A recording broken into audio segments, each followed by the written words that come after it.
She rushed her son into the ICU, unaware her billionaire CEO ex was fighting for his life in the same hospital.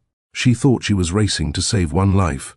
She didn't know the man who once broke her heart was fighting for his 2 floors up. Have you ever had to stay calm when the person you love can't catch a breath? Huge thanks for getting Mr. Steele Rich Stories past 800 subscribers. Y'all are incredible. If you're new, hit subscribe and join the family. Tonight, a storm, an ambulance, and a mother who must choose presence over panic. Because in 24 hours, an unsent truth will change everything. The rain hit Eden Parker's windshield like spilled nails, each drop hammering against glass already streaked with tears she wouldn't acknowledge. Her knuckles went white against the steering wheel as she took the corner towards St. Pacifica Medical Center, tires screaming their protest against wet asphalt. In the back seat, Silas gasped, not crying, just fighting for air the way 7-year-olds shouldn't have to fight for anything. Almost there, baby. Almost there. Eden's voice stayed steady even as her speedometer climbed past reasonable. The hospital's emergency entrance bloomed red through the storm, those blessed automatic doors already sensing her approach, sliding open like arms ready to catch them both. She didn't park. She abandoned it. Door hanging open, hazards blinking their frantic rhythm, Eden lifted Silas from his car seat, his small body burning against her rain-soaked jacket. His chest pulled inward with each breath, that hollow beneath his ribs deepening, the sight that had launched her from their apartment 15 minutes ago when his usual inhaler did nothing. Pediatric respiratory distress incoming. Someone shouted before Eden's feet hit the tile. The triage team materialized like they'd been waiting. Dr. Rowan Ivers with hands that moved faster than thought, Nurse Talia Reed already wheeling equipment into position. How long has he been like this? Dr. Ivers asked, fingers already on Silas's pulse, eyes tracking the blue tinge creeping around his lips. 20 minutes, maybe 25, his rescue inhaler. Eden's explanation got swallowed by motion as they transferred Silas to a gurney. The nebulizer mask covered half his face, making him look smaller, more fragile than any 7-year-old should look.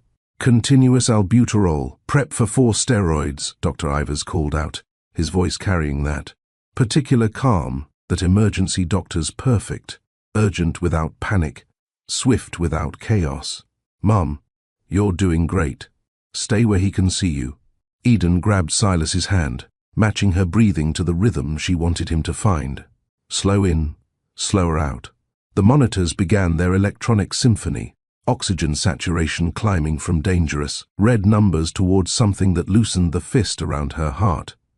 82, 85, 88. That's it, sweetheart, she whispered against his forehead. You're doing so good. Mummy's right here. The word here became her anchor. Not racing through possibilities, not drowning in what-ifs, just here, present. Her son's hand in hers, his breathing gradually sinking with the steady hiss of medication turning to mist in his mask. This was what mattered. Not the meeting she'd abandoned, not the promotion she'd been chasing. Not the life she'd been running towards so fast she'd almost missed the one right in front of her. Saturation's at 92, Nurse Reed announced, adjusting the 4-line with practiced precision. He's responding well. Eden felt her knees threaten to buckle, relief hitting harder than fear had. She kissed Silas's knuckles, tasting salt from tears she hadn't realized were falling. In the corner of the emergency department, a television played the late news on mute, something about a tech CEO and stock prices, but Eden's world had shrunk to this gurney, this hand in hers, this next breath, and the next. We're going to move him to pediatric ICU for monitoring, Dr. Ivers explained, his tone shifting from crisis to care. Standard protocol with severe asthma exacerbation. He'll need continuous treatments overnight, but he's stable. You got him here in time. In time. Those 2 words held entire futures. They wheeled Silas through corridors that smelled like disinfectant and determination, past rooms where other battles played out behind closed doors. Eden jogged to keep up, her wet shoes squeaking against linoleum, leaving puddles that janitors would mop without complaint because they understood In hospitals, messes meant someone made it inside. The PICU doors sealed with a soft hush, separating the chaos of emergency from the watchful quiet of intensive care. Eden settled into the chair beside Silas's bed, her hand finding his again beneath the tangle of tubes and wires. His eyes fluttered open, finding her immediately. "Mommy." The word came out muffled by the mask. "Right here, baby. I'm right here." She meant it differently now. Not just physically present, but wholly here. Her phone forgotten in the car, her mind not racing ahead to tomorrow's obligations or backward to tonight's abandoned plans. Just here, counting his breaths, watching color return to his cheeks, being exactly where love demanded she be. The PICU existed in its own time zone, where night and day blurred into cycles of medication and monitoring. Other parents occupied similar vigils in nearby rooms, a father pacing while speaking quietly into his phone, a grandmother knitting in rhythm with ventilator sounds, a couple holding each other as doctors delivered news in hushed tones. Eden had been in this space before, when Silas was 4, and pneumonia had complicated into something worse. She'd learned then that hospitals had their own language, their own hierarchy of beeps and alarms. The steady ones meant stability. The urgent ones brought nurses running. You learned quickly which sounds meant crisis, and which just meant machines talking to themselves. "First time here?" The question came from the woman in the next bay over, separated by a curtain that provided the illusion of privacy. "Or return visitor?" "Second visit," Eden admitted quietly. "You, 5th. My daughter has a congenital heart condition. We're regulars." The woman's voice carried the exhaustion of someone who'd learned to function on adrenaline and whatever passed for coffee in hospital cafeterias. It gets easier and harder at the same time, if that makes sense. It did. Eden understood the paradox of experience. Knowing what to expect didn't make it hurt less, just differently. 3 floors above, in the adult cardiac intensive care unit, Hunter Sloan shifted in medication-dulled sleep. The monitors surrounding his bed sang their own electronic vigil, tracking rhythms that had gone dangerously irregular 4 hours ago when his assistant had found him collapsed in his office, hand pressed against his chest, face the color of ash. The heart attack had been what doctors called significant, the kind that rewrote your future in the space between one heartbeat failing and the next one struggling to come. At 41, Hunter had believed himself immune to such ordinary mortality. He ran, didn't smoke, paid a nutritionist to plan meals he rarely had time to eat. But hearts, it turned out, kept their own accounts, and he had finally called in debts accumulated through years of 18-hour days and stress that lived permanently in his shoulders. His nurse, an efficient professional named Bradley, checked vitals with the quiet competence of someone who'd seen too many executives ignore chest pain until it became a catastrophe. "Mr. Sloan, your blood pressure's holding steady. Try to rest. The cardiologist will round in the morning." Hunter managed a nod, too exhausted to argue that rest felt impossible, when your body had just demonstrated its capacity for betrayal. Through the window, the storm that had brought Eden racing to the emergency entrance. Below was beginning to ease, rain shifting from assault to mere persistence. He'd been thinking about Eden Parker when the pain started, not the crushing kind that followed, but the first sharp reminder that hearts break in more ways than one. 7 years since she'd walked away, since he'd chosen ambition over admission, since he'd let a misunderstanding become silence that calcified into absence. The proposal ring still sat in his office safe, a monument to timing. That couldn't have been worse, and words he'd never gotten to say. A different nurse entered to adjust his 4, check the cardiac monitor, make notes on a tablet with practiced efficiency. Hunter's eyes drifted closed again, medication pulling him under despite his mind's resistance. In that space between waking and sleep, he thought he heard footsteps in the hallway. Quick ones, urgent ones, the sound of someone who'd been running through rain. But the medication won, dragging him down into uneasy dreams where he kept trying to catch something that stayed just out of reach. Back in the PICU, Silas's breathing had settled into a rhythm that allowed Eden to release the terror she'd been holding since his first wheeze. Talia returned with a blanket and a cup of something that approximated coffee. offering both with a smile that acknowledged the liquid's inadequacies. "Hospital special," she said. "Tastes like regret, but it's warm." Eden accepted gratefully, wrapping her hands around the cup more for the heat than any expectation of quality. "Thank you. For everything. For knowing exactly what to do when I was falling apart." "You weren't falling apart. You were being present while scared, which is basically the definition of bravery." Talia checked Silas's oxygen levels, adjusted the nebulizer's flow with minute precision. "These numbers look good. He's a fighter, your boy. He shouldn't have to fight this hard just to breathe." "No," Talia agreed simply. "But he's doing it anyway, and you're here, which matters more than you think.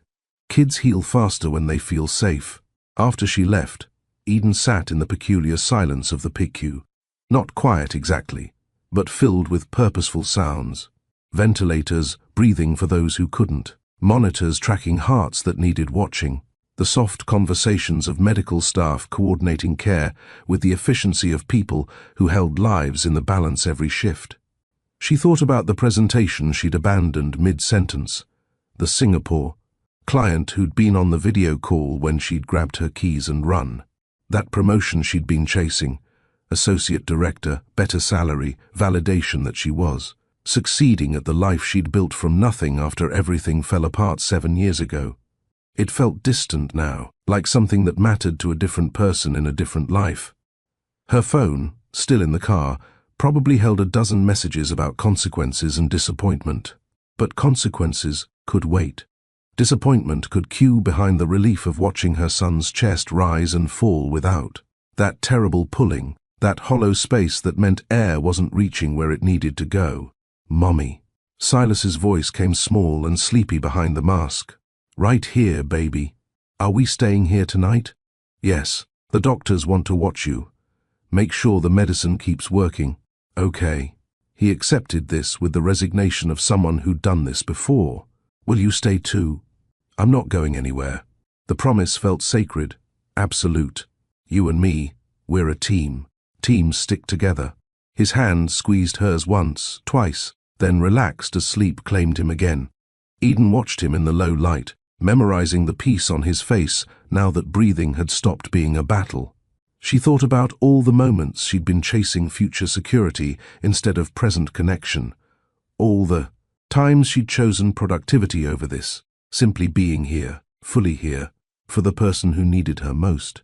The attending physician stopped by near midnight, a woman named Dr. Cassidy Morris who carried a tablet and the kind of calm that came from years of delivering news both good and devastating.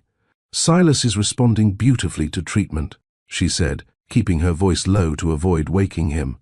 "We'll continue the continuous nebulizers through the night, monitor his oxygen levels, and adjust as needed. Plan for at least 48 hours here, but he's past the crisis point."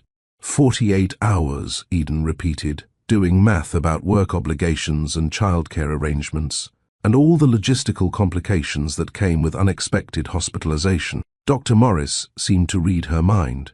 "There's a social worker who can help with the practical details.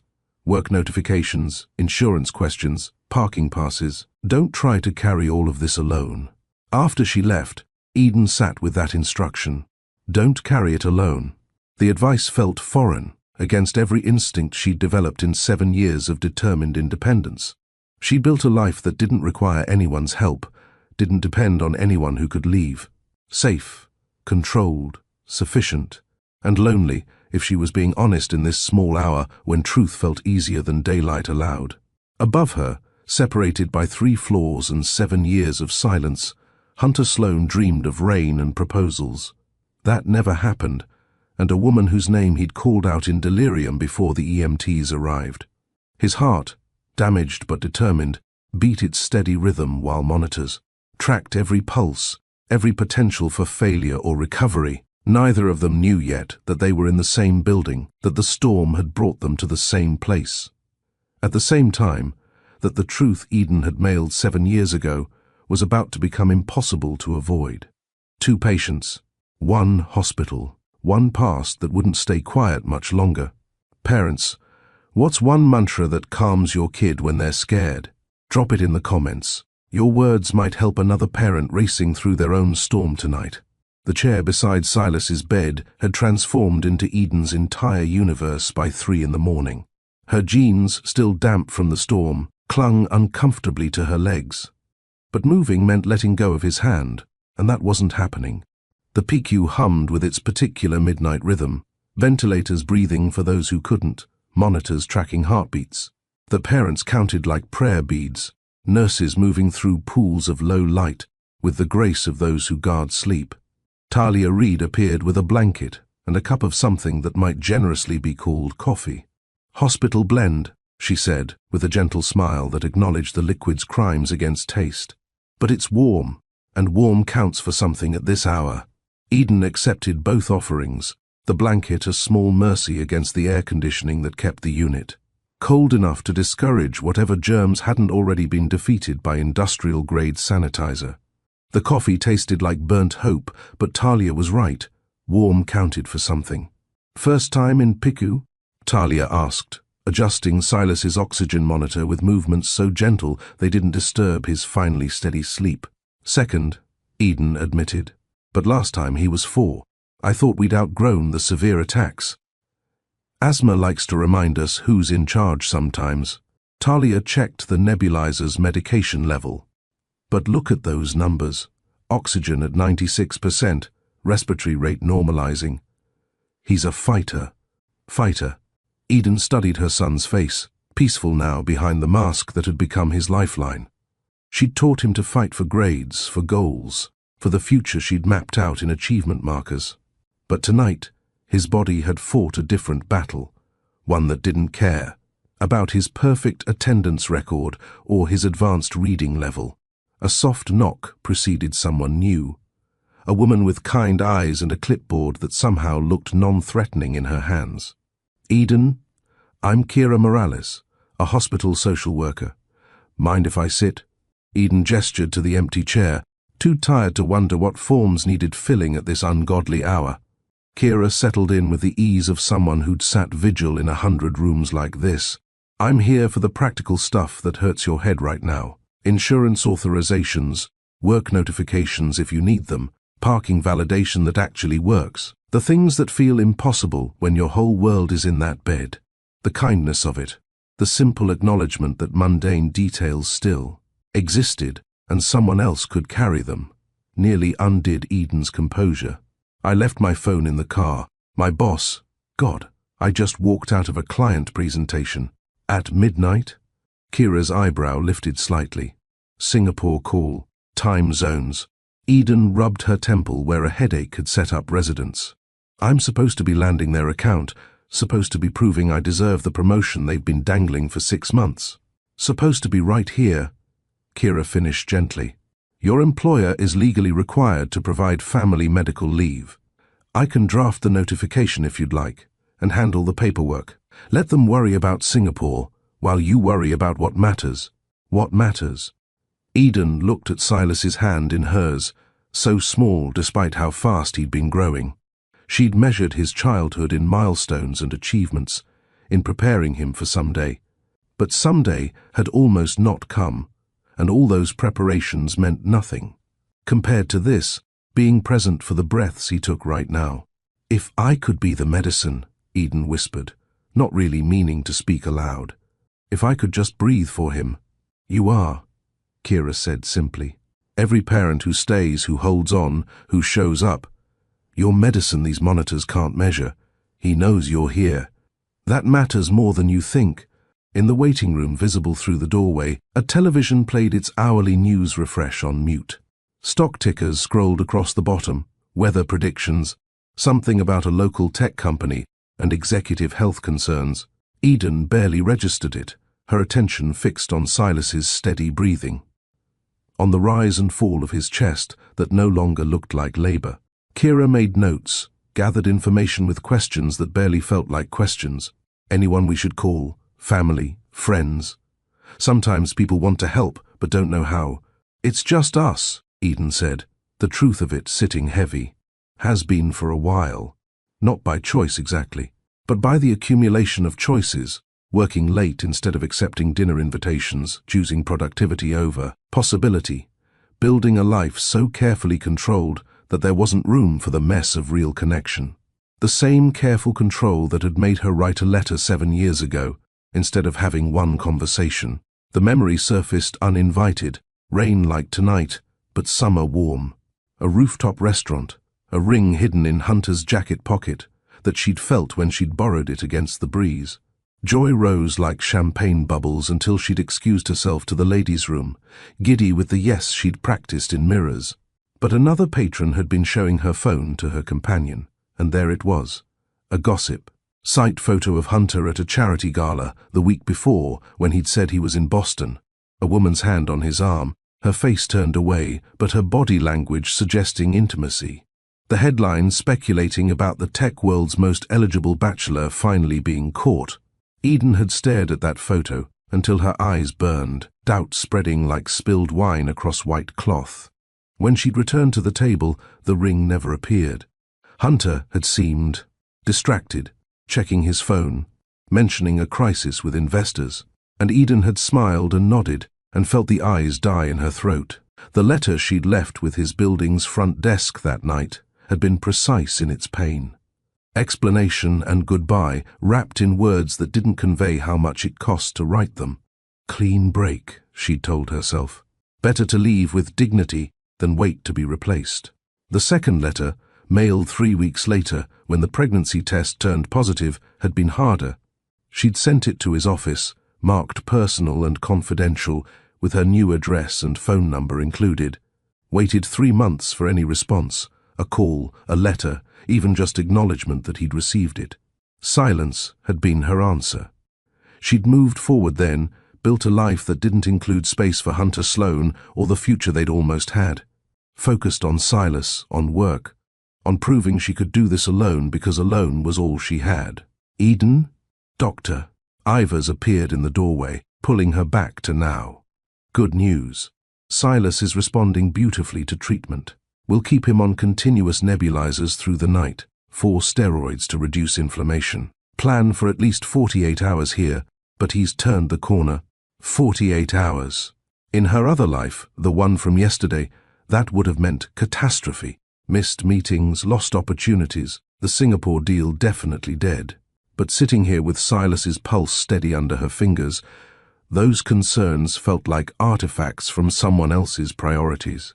Whatever he needs, Eden said, meaning it absolutely.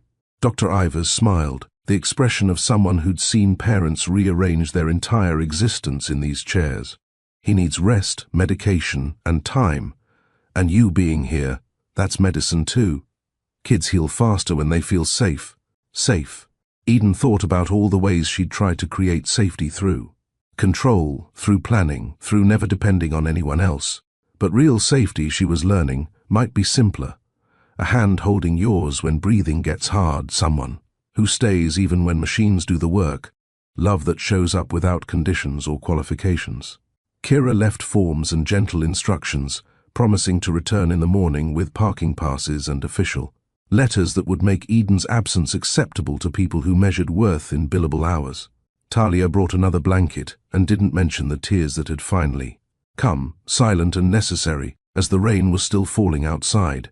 I'm not going anywhere, Eden whispered to Silas as dawn crept grey through the windows. Not anymore. The promise felt larger than this room, deeper than this crisis. She'd spent 7 years going everywhere, forward, upward, away from the ghost of what might have been. But her son had needed her to stop, to stay, to be present for the breath he was taking right now instead of the future she was racing toward. And in that stillness, something shifted, not healing exactly, but the kind of honest exhaustion that stops pretending and just exists. 3 floors up, morning brought its own reckonings. Hunter woke to find his assistant, an efficient professional named Lauren, in the doorway with coffee that smelled expensive and news that probably wasn't. The board convenes at 9, she said carefully. They're calling it a wellness check, but Pierce has been making calls since 6 a.m. Thought you should know. Hunter's heart monitor registered his reaction before he could control it, earning a warning. Look from Bradley, who appeared as if summoned by the mere suggestion of stress. "No board meetings from bed," Bradley said firmly. "Doctor's orders. Your heart just tried to quit. Maybe give it 24 hours before the hostile takeover attempts." "It's not a takeover. It's standard continuity protocol," Lauren started. "It's Pierce being Pierce," Hunter interrupted, too tired for corporate doublespeak. "Tell them I'm alive, stable, and will participate via video once Dr. Caldwell clears it. Probably tomorrow." After Lauren left with instructions and visible relief, Bradley adjusted the four with practiced efficiency. "You know what helps hearts heal? Not thinking about people trying to steal your job while you're in intensive care." "Noted." Hunter stared at the ceiling tiles, counting holes because it was better than counting regrets. His office had been cleared per protocol, personal items boxed, computer locked, safe contents inventoried. "Standard procedure when executives collapsed," Lauren had explained. "Nothing personal, just protecting company assets and sensitive information." But it felt personal. Felt like his life being packed away while he was still breathing, still fighting to keep breathing, still trying to figure out how he'd gotten here, 41 and alone, and successful at everything except what mattered. He'd been thinking about Eden when the pain started, not for the first time that week, or that month, or that year if he was being honest. 7 years hadn't erased her, had just moved her from present tense to persistent ache, the kind that lived in his chest alongside whatever cholesterol blockage had finally demanded attention. "Mr. Sloan?" A new voice, this one carrying a tablet and the kind of authority that made billionaires feel like kindergartners. Dr. Mira Caldwell, the cardiologist who'd inserted stents while Hunter was unconscious and probably saved his life. "How are we feeling this morning?" "Alive," Hunter offered, the words both grateful and embarrassed. "Barely.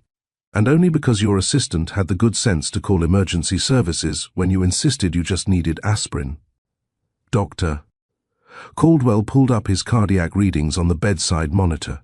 3 days of chest pain you ignored. Shortness of breath you attributed to stress. Left arm numbness you Googled instead of addressing. Your heart attack was entirely preventable if you'd just listened to your body instead of your schedule. "I know." Hunter had heard variations of this lecture before, after his father's death 7 years ago. Had promised himself he'd be different. Had lied, apparently. Rest, Dr. Caldwell prescribed with the finality of someone who'd seen too many repeat customers. Real rest. Not the kind where you work from bed, the kind where you remember you're human, not a productivity machine. She left him with that thought, and a blood pressure cuff that tightened every 15 minutes like a mechanical conscience. Hunter closed his eyes, trying to follow orders, trying to rest.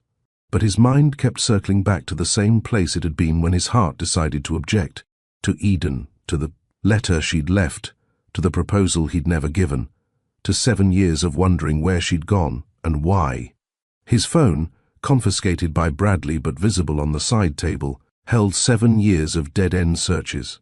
Private investigators who'd found nothing, her mother who'd refused to share anything beyond she's safe and doesn't want contact, friends who'd closed ranks or genuinely didn't know. Eden Parker had vanished like she'd never existed, leaving only the memory of Slow, dancing in his kitchen, and the ring in his safe that had never found her finger. "You need something for pain?" Bradley asked, noting whatever expression had crossed Hunter's face. "No," Hunter said. "Just thinking." "Well, stop. Thinking elevates your heart rate, and your heart has opinions about that." Bradley adjusted the pillow with unexpected gentleness. "Whatever you're chewing on can wait until you're stronger." But some things, Hunter was learning, didn't wait. Some things lived in your chest until they demanded attention, whether through blocked arteries or blocked words, whether through heart attacks or heartbreak that had never quite healed. Somewhere below him, 3 floors down in the pediatric intensive care unit, Eden Parker was learning the same lesson in a different language. That presence mattered more than performance. That love required showing up, not just succeeding. That sometimes the bravest thing wasn't pushing forward, but being still enough to see what you'd been running from. Neither of them knew yet that they were in the same building, that the storm had brought them to the same place after 7 years of separation. that the truth was about to become impossible to avoid. What's one small thing that helped you through a scary hospital night? Share below. Your comfort might be exactly what another parent needs to hear. 7 years ago, Eden had believed in signs. The way Hunter appeared at her favorite riverside market on a Saturday when she'd sworn off, dating, examining handmade journals at the booth where she bought her poetry notebooks. He'd picked up the one with constellation maps on the cover, the exact one she'd been saving for. Good choice, she'd said, then immediately regretted speaking to a stranger. He'd turned, and his smile had rearranged something fundamental in her chest. Is it? I know nothing about journals. I just like that this one maps out where we're going instead of where we've been. He'd insisted she take it. She'd insisted on coffee as payment. 3 hours later, they were still talking as the market vendors packed up. Around them. And Eden had forgotten she didn't believe in signs anymore. Hunter Sloan wasn't what she'd expected from tech money. He remembered the names of every barista, carried cash specifically to tip, street musicians, and read actual books with bent corners and coffee stains. He put too much sugar in her tea when he made it, claiming she needed sweetening. He slept on the door side of the bed because his mother had taught him that's where protectors belonged. 6 months in, Eden had started leaving poetry on his pillow. Small things, written on the backs of takeout receipts or margins of newspapers. Hunter saved every one in a box marked evidence of magic. He'd proposed 1,000 times in small ways before the ring ever entered his pocket. Bringing her father's favorite wine to dinner, learning to braid her niece's hair, showing up at her mother's hospital room with flowers, because Eden had mentioned once that her mom loved purple blooms. The night before everything changed, they'd slow danced in his kitchen. To no music, just the dishwasher's hum and rain against windows. Marry me, he'd whispered into her hair, practicing for what he'd planned to say properly over dinner the next night. Eventually she'd whispered back, not knowing that eventually had an expiration date already printed in tomorrow's gossip columns. The photo had looked like betrayal formatted for maximum impact. Hunter at the Sloan Industries Foundation gala, a woman leaning close enough to share secrets or breath, her hand on his sleeve with the intimacy of possession. The caption speculated about the mysterious brunette who'd finally captured the CEO's attention. Eden had stared at it in that restaurant bathroom until her vision blurred, doubt spreading through her chest like ink in water. She'd returned to the table differently. Hunter had seemed distracted too, checking his phone repeatedly, mentioning problems with investors that required immediate attention. When he walked her home without reaching for the ring she'd felt in his pocket, Eden had known. He'd changed his mind. I was reconsidering. The photo had been a warning she'd almost missed. The letter she'd left that night had been precise in its pain. I saw the photo. I understand if things have changed. We want different things, or maybe you want different people. I'm choosing to leave with dignity rather than wait to be left. Don't call. Let me keep the good memories intact. She'd moved within the week. A job transfer she'd been declining suddenly accepted. The pregnancy test turned positive the day she signed her new lease, cosmic timing with a cruel sense of humor. The second letter had been harder to write, mailed to his office with her new address and phone number included. I'm pregnant. I'm scared. I love you enough to let you choose what role you want in this. My number stays the same for 3 months, if you want to discuss what comes next. 3 months became 6. 6 became a year. Silence, Eden learned, was also an answer. She'd built a life from that silence. Silas at the center, work providing structure, independence becoming identity. Present day, the PICU at 5:30 in the morning had its own rhythm. Shift changes and coffee runs, parents stumbling from uncomfortable chairs with backs that would never forgive them. Talia appeared at Eden's shoulder, with the gentle insistence of someone who'd seen exhaustion win too many battles. Silas is stable, deeply asleep, and will be for hours, she said firmly. You need to walk. Eat something that isn't from the emergency stash. Remember you have legs. 10 minutes. Doctor's orders. Eden wanted to protest, but her knees cracked when she stood, making the argument for her. She kissed Silas's forehead, promised to return before he noticed, and let her. Body remember how to move through space that wasn't measured in monitor beeps. The vending machine alcove on the 3rd floor hosted a woman conducting warfare, with B4, which had apparently eaten her dollar and kept the pretzels hostage.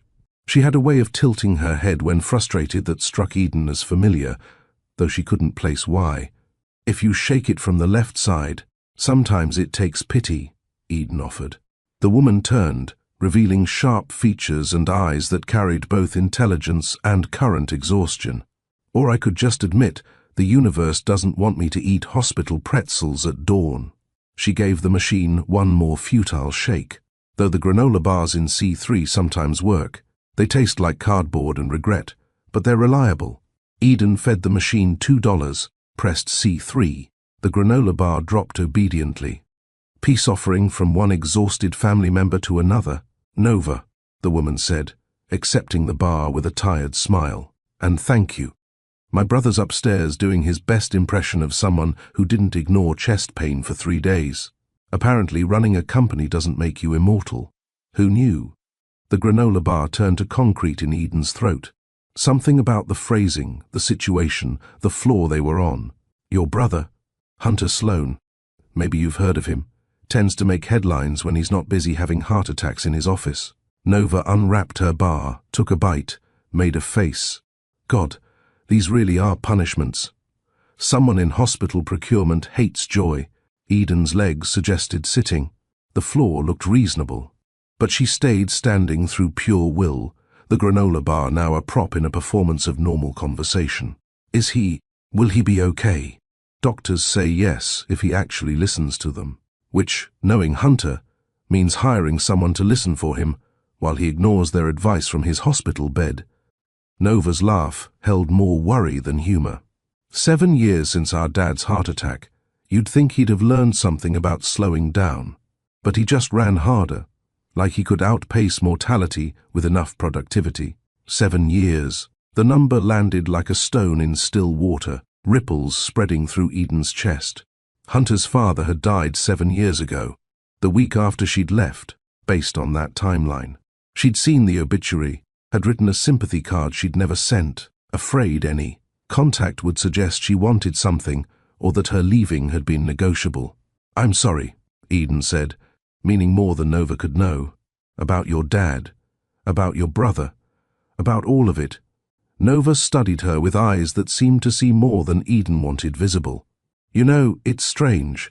He was asking for someone when they brought him in. Delirious from pain, probably, but he kept saying a name. Eden. Our grandmother was named Eden, so maybe he was thinking of her. But the way he said it, she shrugged, like it was someone who should be called, someone who should know. The floor really did look reasonable now. Eden gripped the vending machine, metal cool against palms that had gone hot. I should get back. My son, of course. Thank you for the cardboard bar. Nova's smile turned softer. I hope your son is okay. This place is rough on parents and kids both. Eden made it 3 steps before Nova's voice followed. Hey, I didn't catch your name? The lie sat ready on her tongue. 7 years of practice made it easy to be anyone but herself. But hospitals had a way of making truth feel necessary, like lying here might jinx whatever recovery you were praying for. Eden, she said without turning. My name is Eden. The silence behind her stretched like a held breath.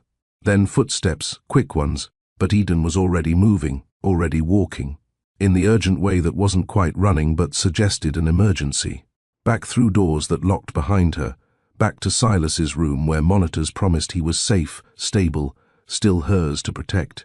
She sank into her chair, heart hammering its own medical emergency. Through the window, dawn had broken properly, painting the walls rose gold with promise she didn't trust.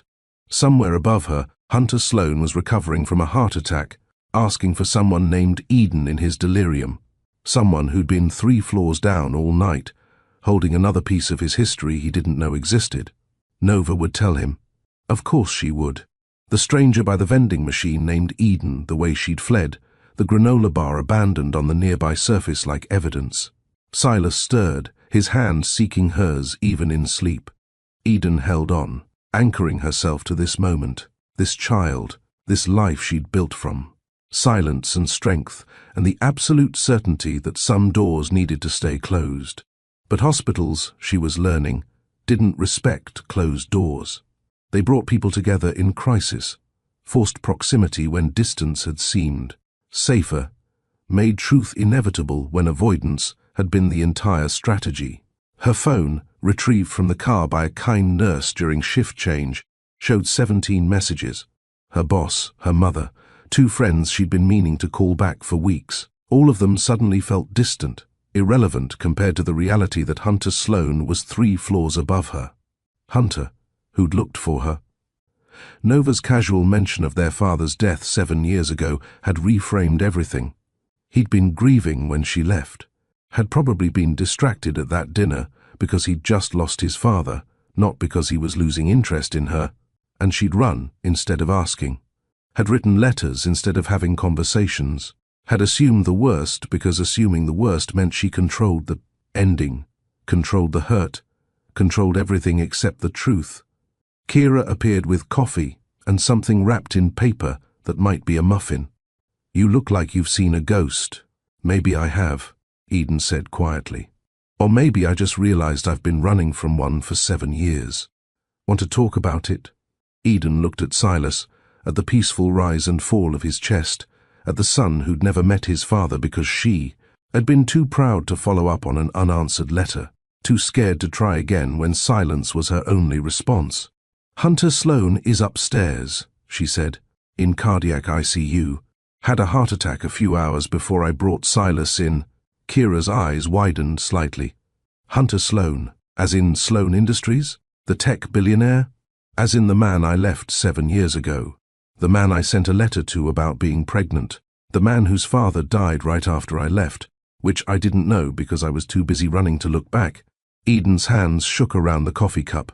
"The man whose sister I just met by the vending machine, who's probably upstairs right now telling him that someone named Eden is 3 floors down with a 7-year-old son." "Oh," Kira said softly. That's complicated. That's one word for it." Eden laughed, the sound brittle. "I spent 7 years being angry that he never responded to my letter, never once considered that maybe he didn't get it, or that he was dealing with his own crisis. I just assumed silence meant he didn't care. Did you ever try calling him directly?" "Once, 3 months after I sent the letter. Got his assistant, who said he wasn't available and would like to leave a message. I said no." The memory burned. I was so sure he knew and had chosen not to respond. Calling felt like begging for attention he'd already decided not to give. Silas shifted in sleep, the motion drawing both their attention. In the morning light, his features seemed even more clearly his father's. The stubborn chin, the way his eyebrows drew together even while dreaming, the particular shape of his hands. "What are you going to do?" Kira asked gently. "I don't know," Eden admitted. "The smart thing would be to stay down here, focus on Silas, leave when he's discharged, and pretend this never happened. Keep my life separate, safe, uncomplicated. And the honest thing," Eden thought about that. About 7 years of teaching Silas to be brave, to tell the truth even, when it was hard, to face problems instead of running from them. About the irony of building his character on principles she'd abandoned the moment they became personally costly. The honest thing would be to talk to Hunter, to tell him about Silas, to admit I made assumptions instead of asking questions. She looked at Kira. "But I'm terrified." "Of what?" "That he'll be angry I kept Silas from him. That he'll want custody, lawyers, fights. That he'll want nothing to do with us, and I'll have to explain that to Silas eventually. That he'll want everything, and I'll lose the life I built." Eden's voice cracked. "That he'll look at me and see someone who ran instead of stayed, who chose pride over partnership, who broke us and blamed him for it. Those are all valid fears," Kira acknowledged. "They're also all assumptions about what he'll think and feel. You could ask him instead."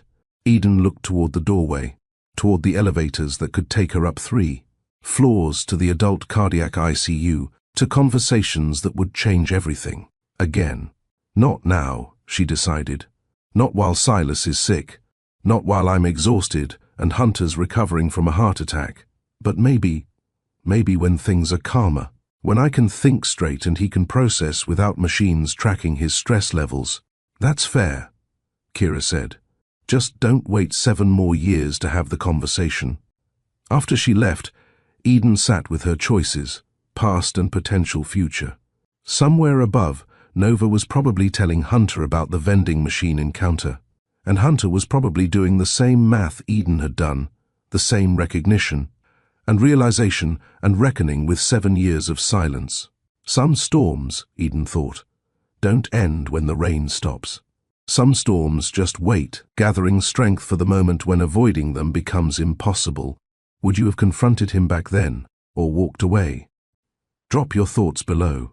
The adult ICU operated on different frequencies than pediatrics, less color, more gravity, machines that seemed to judge rather than just monitor. Hunter Sloan had been awake for exactly 17 minutes, and already his nurse was giving him the look. His assistant Lauren perfected years ago, exhausted disappointment mixed with reluctant fondness. Mr. Sloan, when I said you could check your messages, I meant personal ones. Not 17 emails about quarterly projections. Bradley removed the phone with practiced authority. Your heart just attempted an unscheduled exit. Maybe give it 24 hours before the hostile takeover attempts. Dr. Mira Caldwell entered, carrying charts and the kind of authority that made billionaires feel like kindergartners. Hunter Sloan, 41 years old, convinced he's immortal despite genetic evidence to the contrary. Your heart would like to file a formal complaint. I'm alive, Hunter offered, the word embarrassing in its simplicity. Barely. And only because your assistant literally carried you to the ambulance when you collapsed. Lauren probably saved your life. Dr. Caldwell pulled up his cardiac readings on the bedside monitor. 3 days of chest pain you ignored. Shortness of breath you attributed to stress. Left arm numbness you Googled instead of addressing. Your heart attack was entirely preventable if you'd just listened to your body instead of your calendar. I know. Hunter had heard variations of this lecture from his father's doctors 7 years ago. Had promised himself he'd be different. Had lied, apparently. Rest, Dr. Caldwell prescribed with the finality of someone who'd seen too many repeat customers. Real rest. Not the kind where you work from bed, the kind where you remember you're human, not a machine optimized for productivity. She left him with that thought, and a blood pressure cuff that tightened every 15 minutes like a mechanical conscience. Hunter stared at the ceiling tiles, counting holes, because it was better than counting regrets. Nova arrived with the sunrise, carrying contraband coffee and an expression that suggested she had information he wasn't going to like. You look terrible, she announced. Thanks. Really what every heart patient wants to hear. Would you prefer lies? You're very attractive for someone whose chest tried to implode. She settled into the visitor's chair with the ease of someone who'd done this before with their father, though neither mentioned that ghost. Lauren sends her concern, and also her threat to password lock all your accounts if you check email again before noon. Lauren wouldn't. Lauren absolutely would. She's already done it. Your access expires in 43 minutes. Nova sipped her coffee, letting that land. But we need to talk about something else. Someone else, actually. Hunter's monitor betrayed him, heartbeat picking up enough to draw Bradley's attention through the doorway. A warning look suggested behavioral improvement or pharmaceutical intervention. I met someone at the vending machines this morning, Nova continued, voice carefully neutral. A woman with a son in a pediatric ICU. Her name is Eden. The name hit like electricity through damaged circuits. Hunter's chest tightened. Not cardiac this time, just the regular kind of pain that came with that particular collection of letters arranged in that particular order. She's here, Nova said simply. 3 floors down. Her son has severe asthma. Been here all night from what I could tell. Her son. The words rearranged themselves in Hunter's mind, looking for configurations that made sense. Eden, with a son. Eden here. Eden 3 floors down, while his heart tried to remember its rhythm. Did she... Hunter stopped, unsure what he was asking. Did she know I was here? Did she mention me? Did she look happy? Did she say anything about why she left? Every question felt both essential and impossible. She ran when she realized who I was talking about. Not literal running, but close. Very urgent walking in inappropriate footwear. Nova set down her coffee. Hunter, what happened between you two? Really happened, not the version where you just grew apart or timing was wrong. I don't know. The admission cost him. But lying to Nova had never worked. One day we were planning forever. The next day she was gone. Left a letter about seeing some photos, thinking I wanted someone else. I looked for her for months. Years, actually. Hired investigators, called everyone who might know where she went. But she'd vanished completely. And you never found out why she thought you'd... The Meridian Foundation Gala. There were photos with Natalie Reeves, the foundation director. We were discussing the literacy program funding, but the angle made it look... Hunter closed his eyes. Intimate. Several gossip sites ran it. I didn't think Eden would see it, or that she'd believe anything other than the truth without asking me first. But she did see it, and didn't ask. She was gone before I could explain. Changed her number, moved across the country. Even her mother wouldn't tell me where. Said Eden had made her choice, and I needed to respect it. The helplessness of it still stung. I had the ring in my pocket that night. I was going to propose properly after dinner. Instead, I found a letter about how she'd rather leave than be left. Nova was quiet for a moment, processing. And now she's 3 floors down with a son who's probably around 7 years old, if I'm guessing ages correctly. The math was obvious. Hunter had done it the moment Nova said her son. 7 years since Eden left. 7 years since the letter and the silence and the searching that led nowhere. You think he's mine? Hunter said quietly. I think math is math. I also think you should ask her instead of assuming, since assumptions seem to be what broke you two in the first place. 3 floors down, Eden was fighting her own battle with exhaustion and truth. Silas had woken twice, each time reaching for her before his eyes even opened, confirming she hadn't left. Now he slept again, the nebulizer delivering medicine in steady puffs that Eden counted like meditation. She'd started writing in her phone's notes app. Not poetry anymore, just observations. The way Silas's eyelashes made shadows on his cheeks. How his hand had grown but still fit perfectly in hers. Small things she wanted to remember when this crisis became just another story of how they'd survived. Kira appeared with water and what might charitably be called a sandwich. Breakfast, doctor's orders. You're no use to him if you collapse. I'm fine. You're running on adrenaline and whatever that coffee was pretending to be. Eat, drink, write your notes. These small rituals matter more than you think. Kira's voice held the wisdom of someone who'd guided hundreds of parents through these halls. Your son needs you strong, not just present. Eden took a bite, tasted nothing, swallowed anyway. Through the window, the hospital was waking up. Day shift arriving, breakfast, carts rolling, the business of healing resuming its routine. Somewhere above, Hunter was learning she existed in his proximity again. Nova would have told him by now. The thought of him 3 floors up made the sandwich harder to swallow. All these years, she'd imagined what she'd say if they met again. The explanations, the accusations, the careful indifference she'd practiced. But she'd never imagined it would be here, both of them broken in different ways, both holding vigil over damaged bodies that had carried them this far. Can I ask you something? Eden surprised herself by speaking. Do you believe in timing? Like, maybe things don't work out because the timing's wrong, not because the things themselves are wrong. Kira considered this, setting down her own coffee. I believe in showing up when it matters. The rest, timing, perfect moments, ideal circumstances, that's just fear dressed up as patience. Sometimes the right time is just whenever you're brave enough to try, and if you're never brave enough, then you spend your life wondering what if, which is its own kind of prison. Kira's expression softened. Whatever you're wrestling with, Eden, your son is watching, learning how to handle hard things by watching how you handle them. That's worth considering.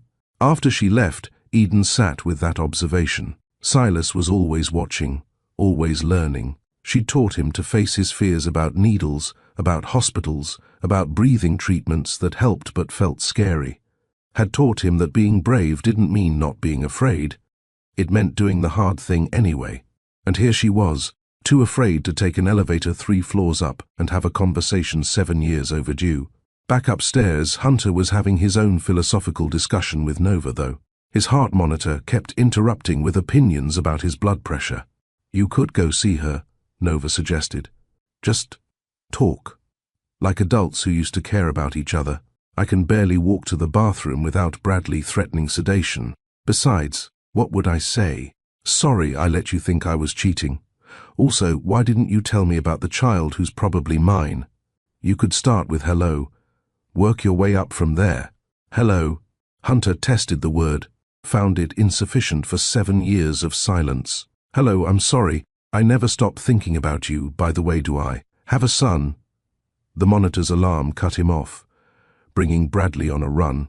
"Whatever you're thinking about, stop," Bradley ordered, adjusting medications with swift precision. "Your heart can't handle emotional marathons yet. We're still in the walking to the bathroom phase of recovery." But Hunter's heart, he was learning, couldn't handle not handling it either. Eden was 3 floors down. Eden with a son who might be. The math worked, the timing worked, everything worked except the part where she'd never told him. Except she had told him, hadn't she? Nova had mentioned Eden saying something about a letter. The letter Hunter had never received. The one that had probably explained everything if it had ever reached him. "I need to see her," he told Nova, after Bradley left with stronger warnings about rest. "You need to not die first," Nova countered. "She's not going anywhere. Her son needs treatment for at least another day, according to what she mentioned. You have time." Time. Hunter almost laughed. They'd had all the time in the world once, had spent it carelessly, assuming there'd always be more. Now they had hours in a hospital, 2 floors between them, and 7 years of silence that felt both permanent and paper-thin. "Try resting," Nova suggested, standing to leave. "Real rest, like the doctor said." "I don't know how to do that." "I know." She squeezed his shoulder, gentle with his mortality. "Try anyway. Try with your body first, then with your pride. Maybe eventually try with a person." She left him with that impossible prescription. Hunter stared at the ceiling again, counting holes that looked like all the spaces where words should have been. 3 floors down, Eden was holding their son's hand. He was certain now, the math was too perfect for any other truth. If you were Eden or Hunter, what would you do next? Reach out or protect your peace? Drop a comment. And if this story has you locked in, hit like so more people find it. The thought sat heavy in his chest, heavier than cardiac damage, heavier than professional pressures or Pierce's ambitions. He had a son, a 7-year-old son who didn't know him, who'd grown up without him, who existed. 3 floors down while Hunter lay here counting ceiling tiles and regrets. "I don't know what to do with that information," he said to the empty room. Bradley appeared with a portable monitor, wheels squeaking slightly. "Mr. Sloan? Dr. Caldwell wants to try getting you mobile, just to the hall and back, but it's progress." Progress. Hunter sat up slowly, feet finding the floor for the first time since he'd arrived. Everything hurt in ways that suggested his body had opinions about being ignored for 41 years. "Easy does it," Bradley cautioned, steadying him with practiced hands. "We're not running marathons. We're remembering how to stand without the world spinning." Hunter gripped the walker, the indignity of it sharp but necessary, and took his first steps. Through the doorway, he could see the hallway, the nurse's station, the elevators in the distance. 3 floors had never seemed like such an impossible journey, but he'd made impossible journeys before. Built companies from ideas, turned concepts into empires, convinced investors that his vision was worth betting on.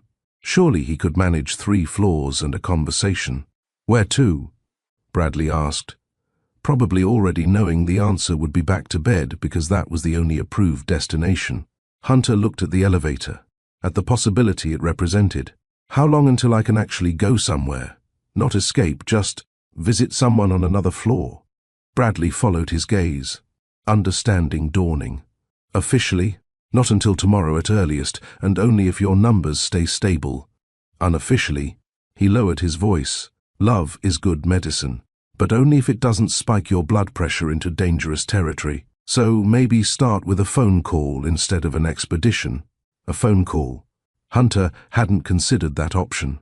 Hadn't considered that maybe the first move didn't need to be grand or dramatic, just honest and small and brave enough to start. I don't have her number, he admitted. Lost it 7 years ago when she changed it. Then maybe you wait until she's ready to give it to you again. Bradley guided him back toward bed. Sometimes the bravest thing isn't pursuing, it's still enough to be found.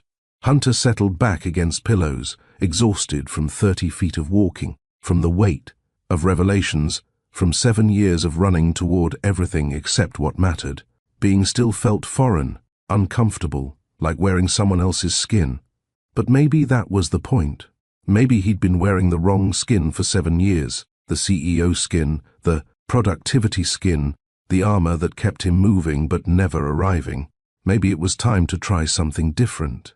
3 floors down, Eden was reaching the same conclusion from a different direction.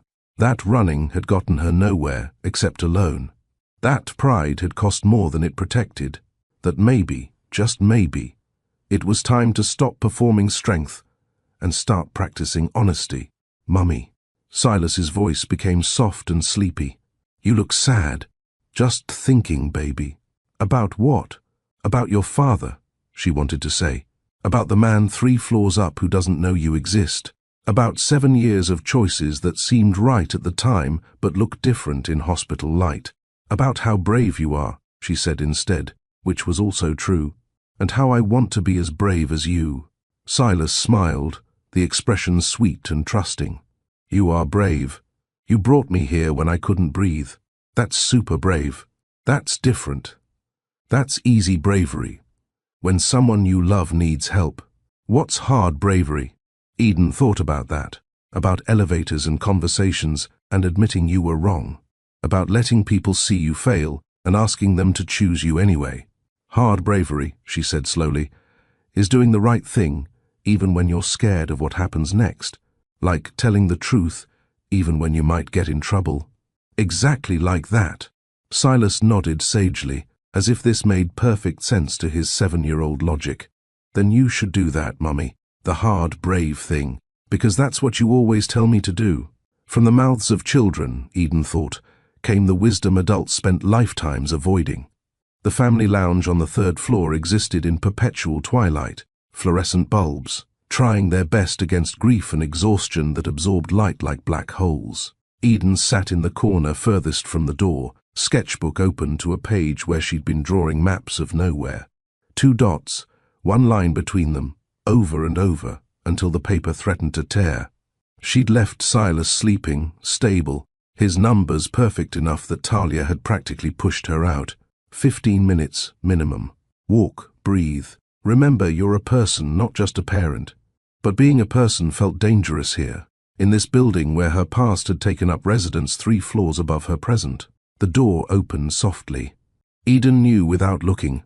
Some recognition lived in your bones, survived 7 years of silence and deliberate forgetting. Hunter moved differently now, careful steps pushing a walker that seemed to offend him personally. His face carried new angles, exhaustion carved into spaces that had once held easier smiles. But his eyes remained exactly as she remembered, grey like storms over water, seeing too much, saying more than words could manage. Hi, Eden. 2 words. 7 years collapsed into 2 words, and the space between them, measured in medical equipment and mistakes. You shouldn't be walking around. Her voice came out steadier than her hands. Don't people who have heart attacks need rest? Apparently, I'm terrible at rest. Ask anyone. He lowered himself into a chair with the concentration of someone relearning their body's limits. Bradley, my nurse, gave me 10 minutes of freedom before he stages an intervention. Nova said you might be here. Nova's been busy. Eden closed the sketchbook, hiding her nowhere maps, vending machine reconnaissance, and family updates. She mentioned the granola bars, said they're crimes against nutrition. A ghost of his old smile appeared, then faded. Also said you run pretty fast when you want to avoid someone. I had somewhere to be. Your son. not a question. Hunter's hands gripped the walker's handles like anchors keeping him from drifting. Nova said, "Severe asthma?" "Yes." Eden watched him process this, watched him do the math she knew he'd been doing since Nova told him. "His name is Silas. He's 7. 7. Hunter repeated it like learning a new language, testing the weight of it. Silas. That's a good name. Strong name. Silence settled between them, thick with everything they weren't saying. Eden counted her breaths, wondering if he was doing the same, if cardiac patients learned that trick too, or if it was just parents of asthmatics who measured life in inhales and exhales. "I sent a letter," she said finally, the words falling like stones into still water. "After I left. About 6 weeks later, when I found out I was pregnant, I mailed it to your office, marked personal and confidential, put my new address, my phone number, everything you'd need to contact me." Hunter's knuckles went white against the walker's handles. "What letter?" "The one telling you I was pregnant, that I was scared but keeping the baby, that I loved you enough to let you choose what role you wanted, if any." Eden's voice stayed level through practice, through 7 years of telling herself this story until it became smooth as river stones. "I waited 3 months for any response, even just acknowledgement that you'd received it. Eden." His voice cracked on her name like something breaking. "I never got any letter after you left. Just the one you left at my apartment, saying you'd seen the photos, that you were done, that you wanted a clean break." The room tilted slightly, or maybe that was just Eden's world readjusting to new information. "You never got it?" "I would have." Hunter stopped, starting again with visible effort. "I looked for you for 2 years, hired private investigators who found nothing, called your mother so many times she threatened legal action if I didn't stop, called every friend we had in common until they stopped answering. If I'd known about Silas, Eden, I never would have stopped looking. I would have been on the first flight to wherever you were." They sat with this revelation, 2 people discovering that silence hadn't been a choice but circumstance. Somewhere in the space between intention and receipt, a letter had vanished, taking with it 7 years of different possibilities. "The photo," Hunter said carefully, each word chosen with precision. "At the gala. Natalie Reeves. She ran the Foundation's literacy program. We were discussing budget allocations for underserved schools. The photographer caught a moment that looked intimate but wasn't. I should have known you'd see it. Should have called immediately to explain instead of assuming you'd know I'd never." "I should have asked instead of assumed," Eden interrupted. "I was so ready to believe you'd choose someone more polished, someone who fit your world better, who understood the galas and the foundation work and all the parts of your life I was still learning. You were my world." The words came out raw, unplanned. "I had the ring in my pocket that night. I was going to propose after dinner. Spent weeks working with a jeweler to get the design exactly right. Constellation maps inside the band. The ones from that journal I bought you at the market. The speech was memorized. The reservation was made. Everything was ready except the part where I actually said the words." Eden looked at him then. Really looked. Saw the ways 7 years had changed them both. Him harder around the edges, her softer in places she'd had to be for Silas. They were different people now, strangers who shared history but not present. "What was in the letter?" Hunter asked. "The one I never got. What exactly did it say?" Eden had recited it so many times in her mind that the words came easily. Muscle memory of grief, rehearsed until it became performance. That I was pregnant, that I was scared but certain, that I loved you enough to let you choose your level of involvement without pressure, that my number would stay the same for 3 months if you wanted to discuss what came next. 3 months. Hunter's laugh was bitter and short. "And when I didn't call because I didn't know to call, you thought I'd made my choice. What else was I supposed to think? You had my information." Silence felt like an answer. "My answer would have been on the first flight to wherever you were. My answer would have been whatever you needed. Marriage, support, co-parenting, anything. Everything." He pressed the heels of his hands against his eyes, the gesture so familiar it hurt. "I have a son, a 7-year-old son I've never met because a letter got lost in the mail. Or intercepted," Eden said quietly. You said you were hiring private investigators. Someone looking for you, trying to find me. Maybe someone didn't want that letter reaching you. Maybe it was convenient for someone if you stayed focused on work instead of family. Hunter's expression shifted, understanding dawning. My father died that week, the week you sent the letter. Heart attack in his office, exactly like mine. The company was in chaos. People were sorting through his papers, his office, handling correspondence on my behalf because I could barely function. I'm sorry, Eden said, meaning it absolutely. I saw the obituary, almost sent a sympathy card, but thought it would seem manipulative given the timing. Like I was using your grief to get your attention. You had my attention. You always had my attention, even when I should have been paying attention to other things. Hunter shifted in his chair, wincing slightly. What's he like? Silas. Besides asthma. What does he love? And despite everything, the years, the hurt, the careful walls she'd built, Eden found herself telling him about Silas's obsession with space exploration, his gentle way with younger kids at school, how he built elaborate cities from blocks and Lego with backstories for every building. She told him about soccer practices where he played goalie because running made his lungs tight, about bedtime negotiations and the particular way he tried so hard to be brave even when his body scared him. He sounds incredible, Hunter said when she finished, his voice thick with things unsaid. You've done an amazing job raising him. I had to. There wasn't another option. There should have been. I should have been an option. He shifted forward, the walker preventing him from getting as close as he wanted. Can I meet him? Not now, obviously. When things are calmer, when you feel ready, when he's well enough. I don't want to upset him or complicate his recovery, but Eden, I'd like to know my son. If you'll let me. Eden wanted to say no. 7 years of protection insisted on it. But she thought about Silas asking why other kids had fathers at school events, thought about the careful way she'd explained that sometimes families look different, and it didn't mean anyone was less loved, thought about the truth that had lived between them all this time, waiting. He's sick right now, scared. I won't upset him while he's recovering from a severe asthma attack. Of course. I wouldn't ask that. But maybe after. When he's home, when things are stable. The words felt like stepping off a cliff, trusting the ground would appear. He deserves to know you exist, to have the choice I thought you were making 7 years ago. Hunter nodded, accepting these terms like gifts. I want to do this right, whatever right looks like now, with everything that's happened. I don't expect to just step into his life and play father. I know I have to earn that, but I'd like the chance to try. I don't know what right looks like, Eden admitted. We're not those people anymore, Hunter. The ones who danced in your kitchen and believed in forever like it was guaranteed. No, he agreed.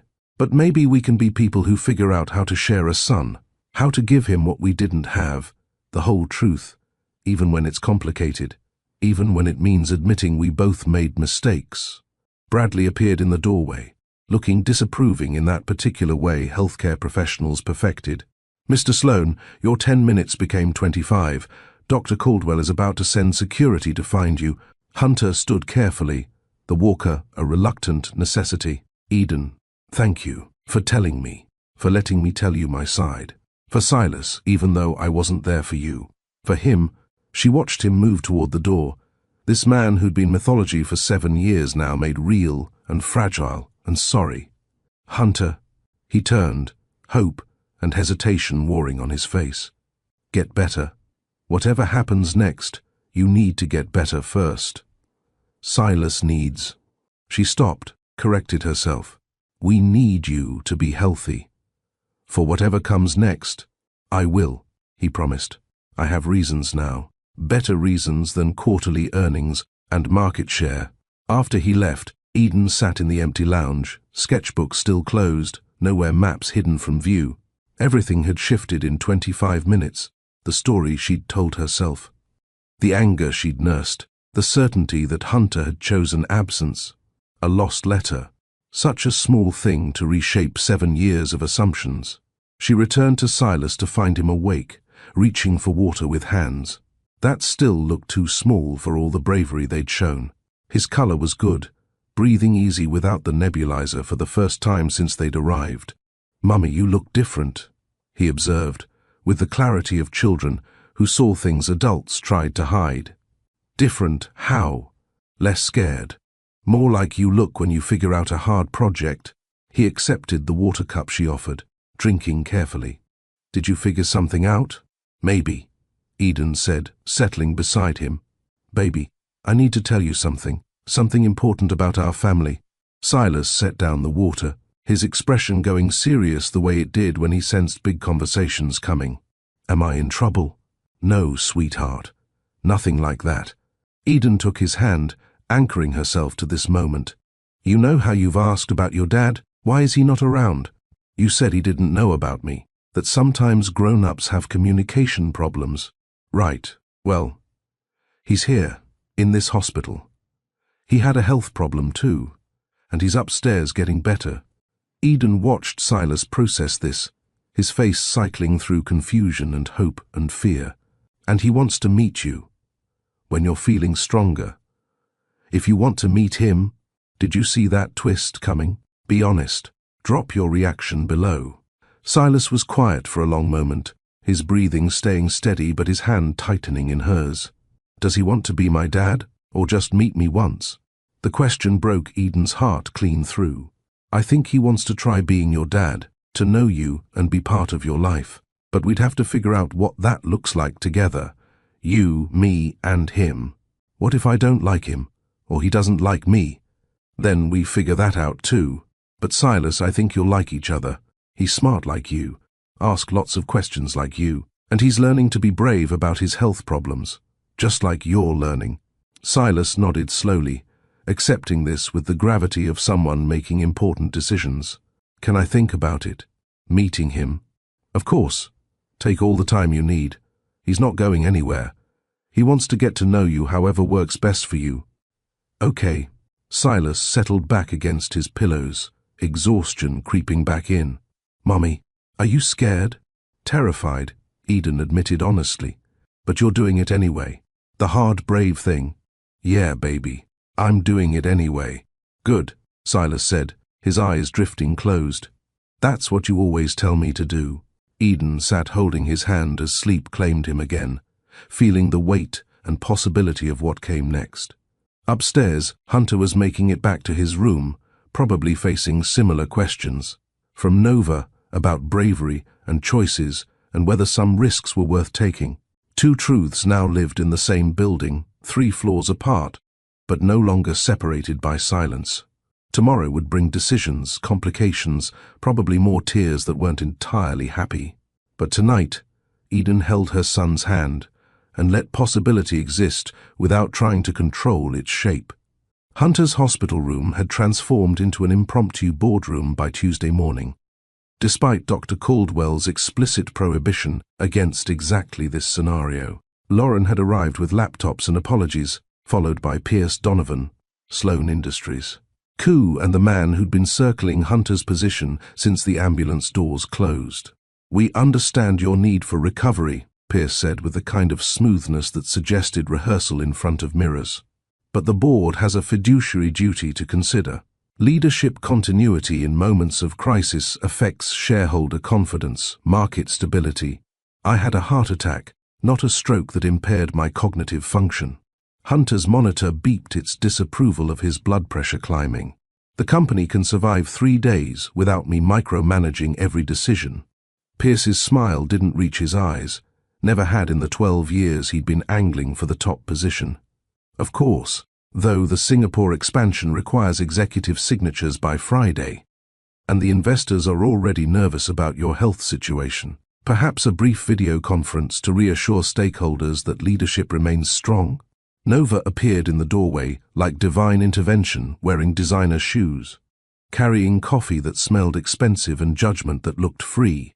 "Pierce, how thoughtful of you to visit your hospitalized CEO. I'm sure your concern is purely humanitarian and not at all about the succession plan you've been drafting since Hunter's ambulance arrived.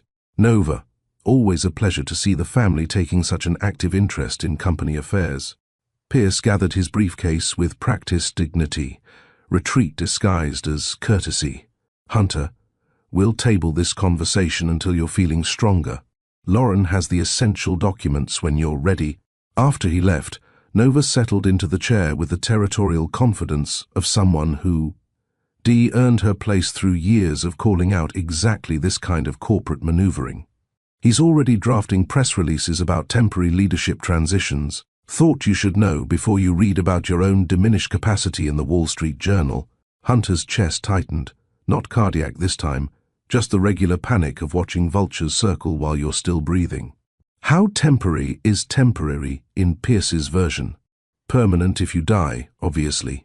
Semi-permanent if you're incapacitated, which he's defining as unable to maintain the rigorous schedule required for effective leadership. Which basically means if you start working reasonable hours, he'll claim incompetence. She slid her phone across the bedside table, showing an email chain that made Hunter's blood pressure spike enough to earn Bradley's attention from the hallway. "Deep breaths, Mr. Sloan," Bradley called without entering. "Whatever that phone says can't be worth another cardiac event." Nova tucked the phone away. He's right. Pierce can wait. More importantly, someone named Eden called the main hospital line, asking about visitor policies for cardiac ICU. The receptionist wouldn't give out your room number because of privacy regulations, so I'm playing messenger service. Hunter's heart monitor registered his reaction before he could control it, betraying him in beeps and climbing numbers. What did she say? That Silas is doing better, that she told him about you, that maybe, if you're feeling up to it and the doctors approve, you could visit this afternoon. Nova watched him carefully, reading reactions he couldn't hide. Are you feeling up to meeting your 7-year-old son for the first time while hooked to machines that announce your every emotional spike? I don't know. Honest answer, the only one he had. How do you do that? Meet your son when you've missed 7 years of his life, when every breath you take gets monitored and judged by electronics? Carefully, Nova suggested, and maybe with less focus on performance. Kids see through pretending better than board members do. Just be honest. You're his dad. You didn't know he existed. You're sorry and scared and want to try. She left him with instructions to rest, warnings about Pierce's ambitions, and a text thread she'd started on his behalf. "Thank you for being a reasonable sibling," he'd typed. Her reply was 3 fox emojis, which he chose to interpret as affection rather than commentary on his current predicament. 3 floors down, Eden was building different kinds of boundaries with words that felt inadequate for the task. Silas sat propped against pillows, oxygen levels stable but energy depleted in that particular way that scared her, like he'd used up reserves that took weeks to refill. "Can we go to the playroom today?" he asked for the 4th time that morning, hope persisting despite previous denials. "Tomorrow, maybe. Today we rest and let the medicine work." Eden kept her voice light, hiding the fear that lived permanently in her throat now. One setback, one overlooked symptom, and they'd be back at the crisis point where breathing was battle instead of background. Kira appeared with paperwork and the particular brand of wisdom that came from guiding hundreds of families through medical crises. "He's doing great, you know. Kids bounce back faster than we think they will. Until they don't." Eden hated the bitterness in her voice, but couldn't quite swallow it back. "Sorry, I'm just tired of being scared every time he takes a deep breath, which is completely normal. Also exhausting." Kira sat, clipboard temporarily forgotten. "Can I share something? The parents who do best in situations like this aren't the ones who never feel afraid. They're the ones who ask for help when they need it, who admit when they're drowning, who let other people hold some of the weight." Eden thought about Hunter 3 floors up, about the conversation they'd had that rearranged 7 years of certainty into something more complicated and honest, about how she'd spent those years choosing independence over vulnerability, building a life where needing nobody felt like strength and asking for help felt like failure. What if asking for help just means more people to disappoint you? The question came out smaller than intended, more honest than safe. What if it doesn't? Kira countered gently. What if some people actually show up? What if you've been so busy protecting yourself from potential disappointment that you've guaranteed loneliness instead? The words landed like stones in still water, ripples spreading through assumptions Eden had built entire philosophies around. She'd made independence her religion, self-sufficiency her salvation. But sitting here watching Silas struggle to breathe, she couldn't escape the truth. She was terrified, exhausted, and desperately wanting someone else to share this weight. Later, when Silas napped and the afternoon light painted everything temporary gold, Eden found herself texting, the number Nova had provided for coordination purposes or emotional crises, whichever comes first. The response came quickly. He's awake, stable, and terrified in exactly the same ways you probably are. Perfect conditions for meeting his son. If everyone's ready. Eden stared at the message, thumb hovering over reply options that felt simultaneously too soon and too long delayed. This was the moment. The one where theory became practice, where possibility became real, where she could say no and buy more time to build walls that felt like safety. Or she could choose differently. Choose honesty. Choose the hard, brave thing her son had reminded her to do. "Give me an hour," she typed. "I need to prepare Silas. And myself."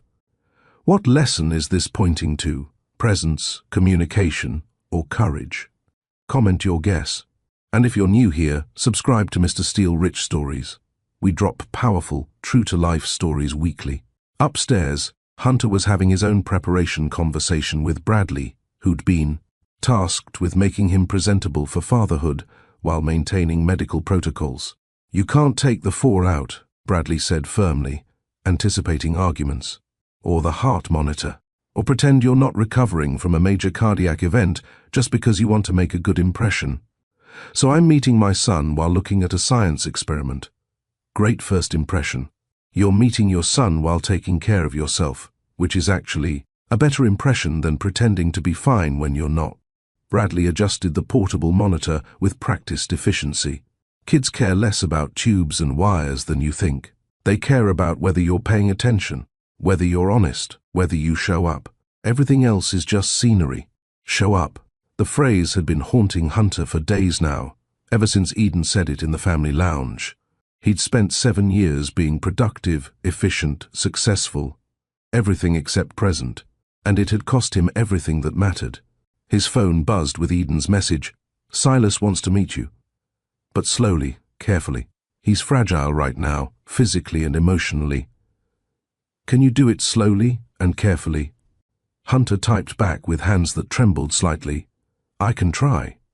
What should I know? What does he like? What scares him? What makes him feel safe?" The response came as a list. Space exploration, terrible puns, Lego architecture, strawberry. Anything being read to before sleep, knowing exactly what's happening medically instead of adults whispering around him. Small details that painted a person Hunter had missed becoming. A whole. Human who existed because of choices made and unmade 7 years ago. He memorized them like prayer, these facts about his son who didn't to know him yet but might, if Hunter didn't mess this up too badly. Lauren returned with a small bag, her expression softer than her usual professional efficiency. Nova called. "Said you might want actual clothes instead of a hospital gown for meeting Silas. These are from your apartment. She has your spare key, apparently.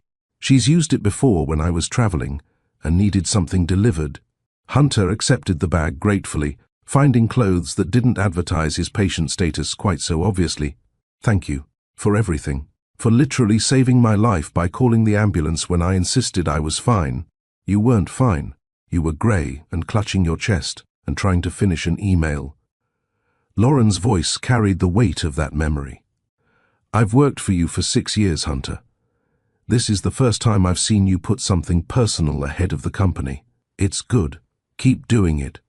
After she left, Hunter changed slowly, his body reminding him that heart. Attacks came with recovery timelines that didn't care about his schedule. The clothes helped, made him feel less like a patient, more like a person who might reasonably be someone's father. Bradley returned to help with the portable equipment, making Hunter mobile in ways that felt both liberating and humiliating. "Remember, 20 minutes maximum. Any sign of fatigue, chest discomfort, anything, we're done immediately. Your heart doesn't negotiate." "Understood." Hunter looked at himself in the small bathroom mirror, seeing someone who looked older than 41, more fragile than he'd ever imagined being. Do I look like someone a 7-year-old would trust? You look like someone who's been through something hard and survived it. Kids understand that better than you think. Silas has been through hard things too. You'll speak the same language. The walk to the elevator felt longer than any journey Hunter had taken, more significant than international flights to close deals, more weighted than any board meeting or investor pitch. This mattered in ways that quarterly earnings never had, never could. Nova met him at the elevator with a smile that carried both encouragement and warning. He's amazing, by the way. I stopped by to meet him while you were plotting with Lauren. Smart, curious, kind. Looks exactly like you did at that age, which is going to make denying paternity impossible even if you wanted to. I don't want to. Good. Because Eden's been raising him alone for 7 years while you were building empires. Time to build something that actually matters. She pressed the button for the 3rd floor. Be honest. Be present. Be the father you wished you'd had the chance to be 7 years ago. Everything else will figure itself out. The elevator descended, 3 floors that felt like crossing continents, like traveling through time to meet a future that had been happening without him. When the doors opened, Hunter saw Eden waiting in the hallway, her expression, carrying the same fear and hope he felt reflected in his chest. He's nervous, she said quietly. Asked about 10 questions about what dads do, whether you like the same things he likes, if you'll stay or just visit once. What did you tell him? That we'd figure it out together. That I don't have all the answers, but we'd find them as we go. Eden's hands twisted together, betraying nerves her voice didn't show. He's in room 314. I told him you're learning to be brave about your health stuff just like he's learning. That seemed to help. They walked together toward a room that held 7 years of consequence, toward a boy who existed. Because they'd loved each other once and communicated poorly and let silence become a story. At the door, Eden paused. He asked if you read books, build forts, and come to the park without looking at your phone the whole time, she said. Those are his standards for what dads do. Just so you know what you're walking into, those are good standards, Hunter said, meaning it. Better than the ones I've been living by. Eden opened the door, and Hunter stepped into a room that smelled like medicine and strawberry. Popsicles, where a small boy sat surrounded by pillows and monitoring equipment, watching the doorway with eyes that were unmistakably Hunter's own, grey like storm clouds, seeing everything, judging whether this stranger was safe or dangerous, or somewhere in between. Hi, Hunter said, the most inadequate greeting in human history. I'm Hunter. Your mom said maybe we could meet? Silas studied him with the serious consideration of someone who'd learned early that adults needed evaluating before trust could be extended. His gaze traveled from Hunter's 4 to the portable monitor to the careful way he moved, cataloging vulnerability with the expertise of someone who lived with his own. You're sick too, Silas observed, not quite a question. Yeah. My heart got tired from not taking good enough care of it. Hunter moved slowly to the chair Eden had positioned beside the bed, lowering himself with careful dignity. But it's getting better, kind of like your lungs. My lungs have asthma. What does your heart have? The question was so direct, so innocent in its curiosity, that Hunter almost laughed. Blockages that made it hard to pump blood. And regret, which isn't a medical condition but probably should be. The doctors fix the blockages. I'm working on the regret. Silas nodded like this made perfect sense. Mom says regret is when you wish you'd made different choices. Do you have a lot of those? More than I can count, Hunter admitted. But the biggest one is not knowing you existed until 2 days ago. That's the regret I wish I could fix most. Mom said you didn't get her letter. Sometimes important things get lost. Yeah, important things definitely got lost. But I'm here now, and I'd like to know you. If you want to know me, Hunter's voice cracked slightly, betraying emotions he couldn't quite control. I know I can't be your dad just because we share DNA. I know I have to earn that. But I'd like the chance to try. Silas was quiet for a long moment, his breathing staying steady but his small hands gripping the blanket with visible tension. Finally, do you like space? I do. especially the way stars are actually looking backward in time because light takes so long to reach us. That's my favorite part too. Silas's face lit up with the kind of joy that transformed features into pure delight. And how there are probably planets we can't even see yet because their light hasn't gotten here. And just like that, they were talking about exoplanets and rovers, about whether Mars colonies would happen in Silas's lifetime, about the James Webb Telescope images that looked like paintings of creation. Hunter felt 7 years of absence compressed into this moment, this conversation. This chance to know the person he'd helped create but never met. Eden watched from the doorway, seeing her son and his father discover each other in space facts and terrible astronomy puns, in shared curiosity and the particular magic of finding someone who spoke your language. Tears slid down her face unchecked. Grief for what they'd missed, gratitude for what they'd found, terror about what came next. Kira appeared beside her, offering tissues and a quiet presence. "This is what starting over looks like," she whispered. "Messy and beautiful and brave." Eden nodded, unable to speak past the emotion lodged in her throat. In the room, Hunter was explaining gravitational lensing, while Silas listened with rapt attention. And for the first time in 7 years, the family that should have been was beginning to exist. 20 minutes stretched into 40 before Bradley appeared in the doorway with a gentle knock. That interrupted a debate about whether black holes could theoretically be used for time travel. Hunter had forgotten about the portable monitor entirely, forgotten about the force still attached to his arm, forgotten everything except the way Silas's face lit up when explaining complex physics concepts he'd learned from library books. "Mr. Sloan, your heart rate's been elevated for 30 minutes, Bradley said quietly. "Not dangerously, but consistently. We should probably wrap up for today." Silas's expression fell so completely that Hunter felt it like a physical blow. "Already? I'm sorry, buddy. My heart needs rest after it works hard, kind of like how your lungs need rest after an asthma attack." Hunter looked at Bradley with something close to pleading. "But maybe I could come back tomorrow, if that's okay with your mom?" Eden stepped forward from her position by the door, wiping at eyes that had been leaking quietly for the past half hour. "If you're feeling up to it, and the doctors approve, I think Silas would like that." "I would," Silas confirmed, then hesitated. "Can I ask you something first?" "Anything," Hunter promised. "Are you my dad? Like, really officially?"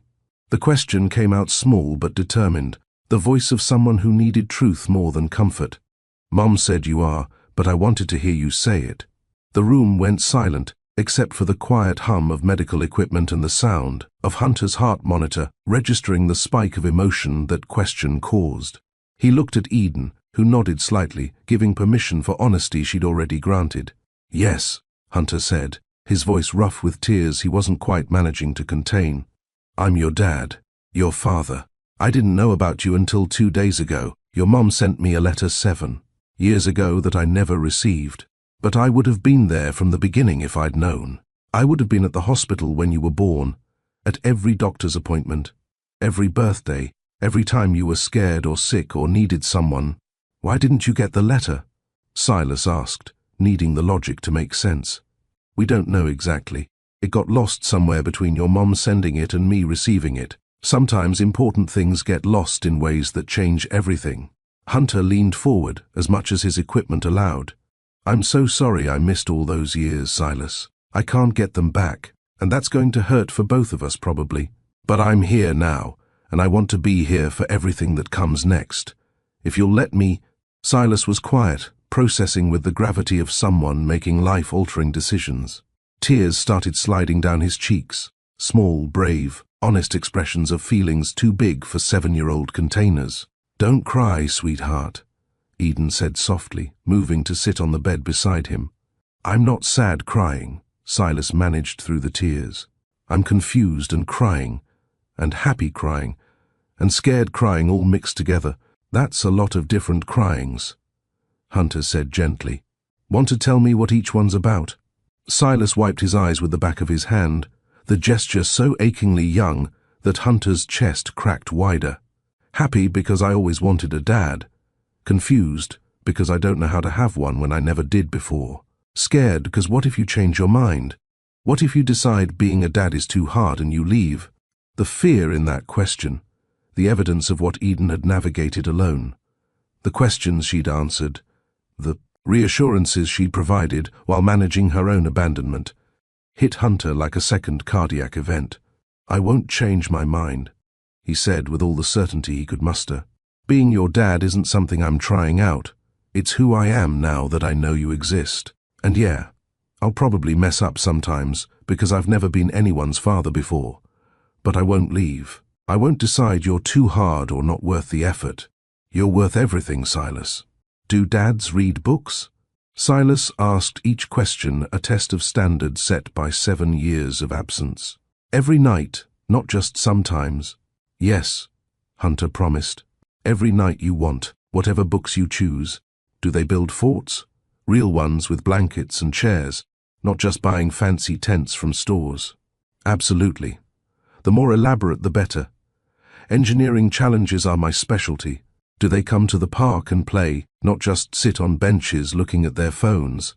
This question landed heavier than the others, carrying the weight of what Silas had observed.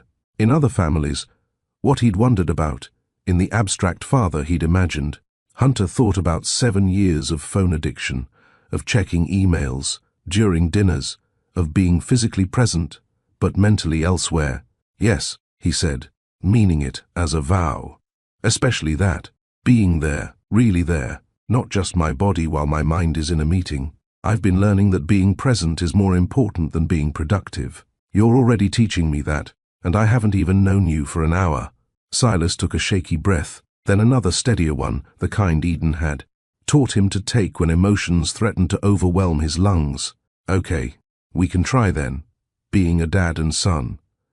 Even though neither of us knows how. We'll figure it out together," Hunter said, echoing Eden's earlier words. "Make mistakes, apologize, try again. That's how families work, I think." Bradley cleared his throat gently. "Mr. Sloan, really. Your numbers are climbing." "Okay." Hunter stood reluctantly, every fiber wanting to stay in this room, where his son existed in 3 dimensions instead of imagination. But Bradley was right. His chest felt tight in ways that suggested his heart had opinions about this much emotion so soon after nearly quitting entirely. He moved toward the door, then stopped, turning back to Silas. "Thank you for giving me a chance, for being brave enough to meet me even though you were scared. That takes real courage." "Mom says courage is doing the hard thing even when you're scared," Silas said. "She's been doing that a lot lately."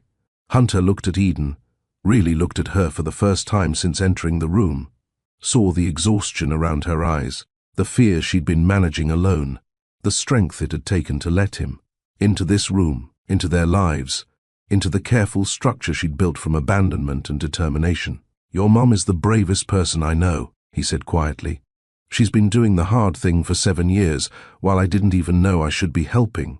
After Hunter left, escorted by Bradley with warnings about rest and limits, Eden sat with Silas in the kind of silence that felt like processing rather than absence of words. "Do you like him?" Silas asked finally.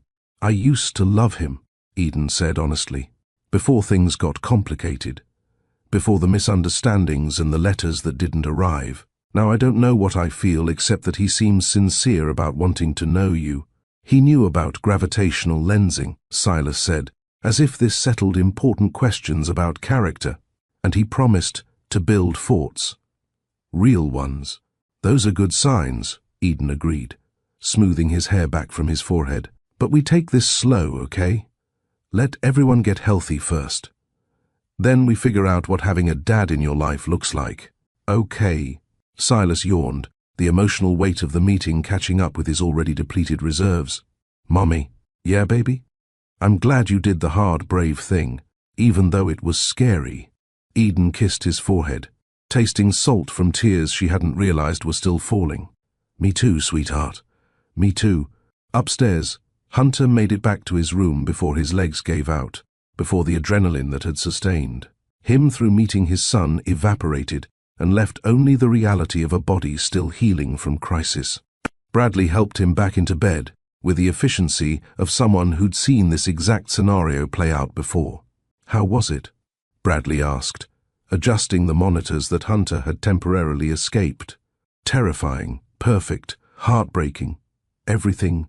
Hunter stared at the ceiling, seeing Silas's face instead of tiles.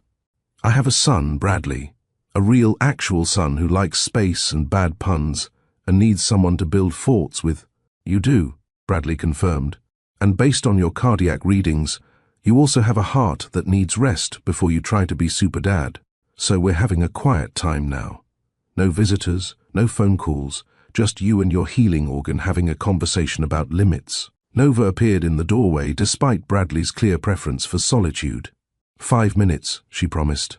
"I just need 5 minutes to see if my brother survived meeting his son." Bradley sighed but stepped into the hallway, muttering about families and boundaries and why nobody listened to medical professionals. Well, Nova demanded the moment they were alone. "How did it go?" He asked if dads build forts and play at the park without looking at their phones. Hunter's voice cracked. "Those are his standards. Those are the things that matter to a 7-year-old who's never had a father. Not money or success or any of the things I've been chasing. Just presence and attention and showing up. Can you do that? Show up consistently, not just in the exciting beginning, but in the boring middle and the hard parts." "I have to," Hunter said simply, "because the alternative is being the kind of man who meets his son and then goes back to being too busy, and I can't be that person. Not anymore. Not when I know what I almost missed." Nova studied him with eyes that had known him his entire life, that had watched him build companies and neglect relationships, that had loved him through every version of himself he'd tried on. "You're different," she observed. "Something changed."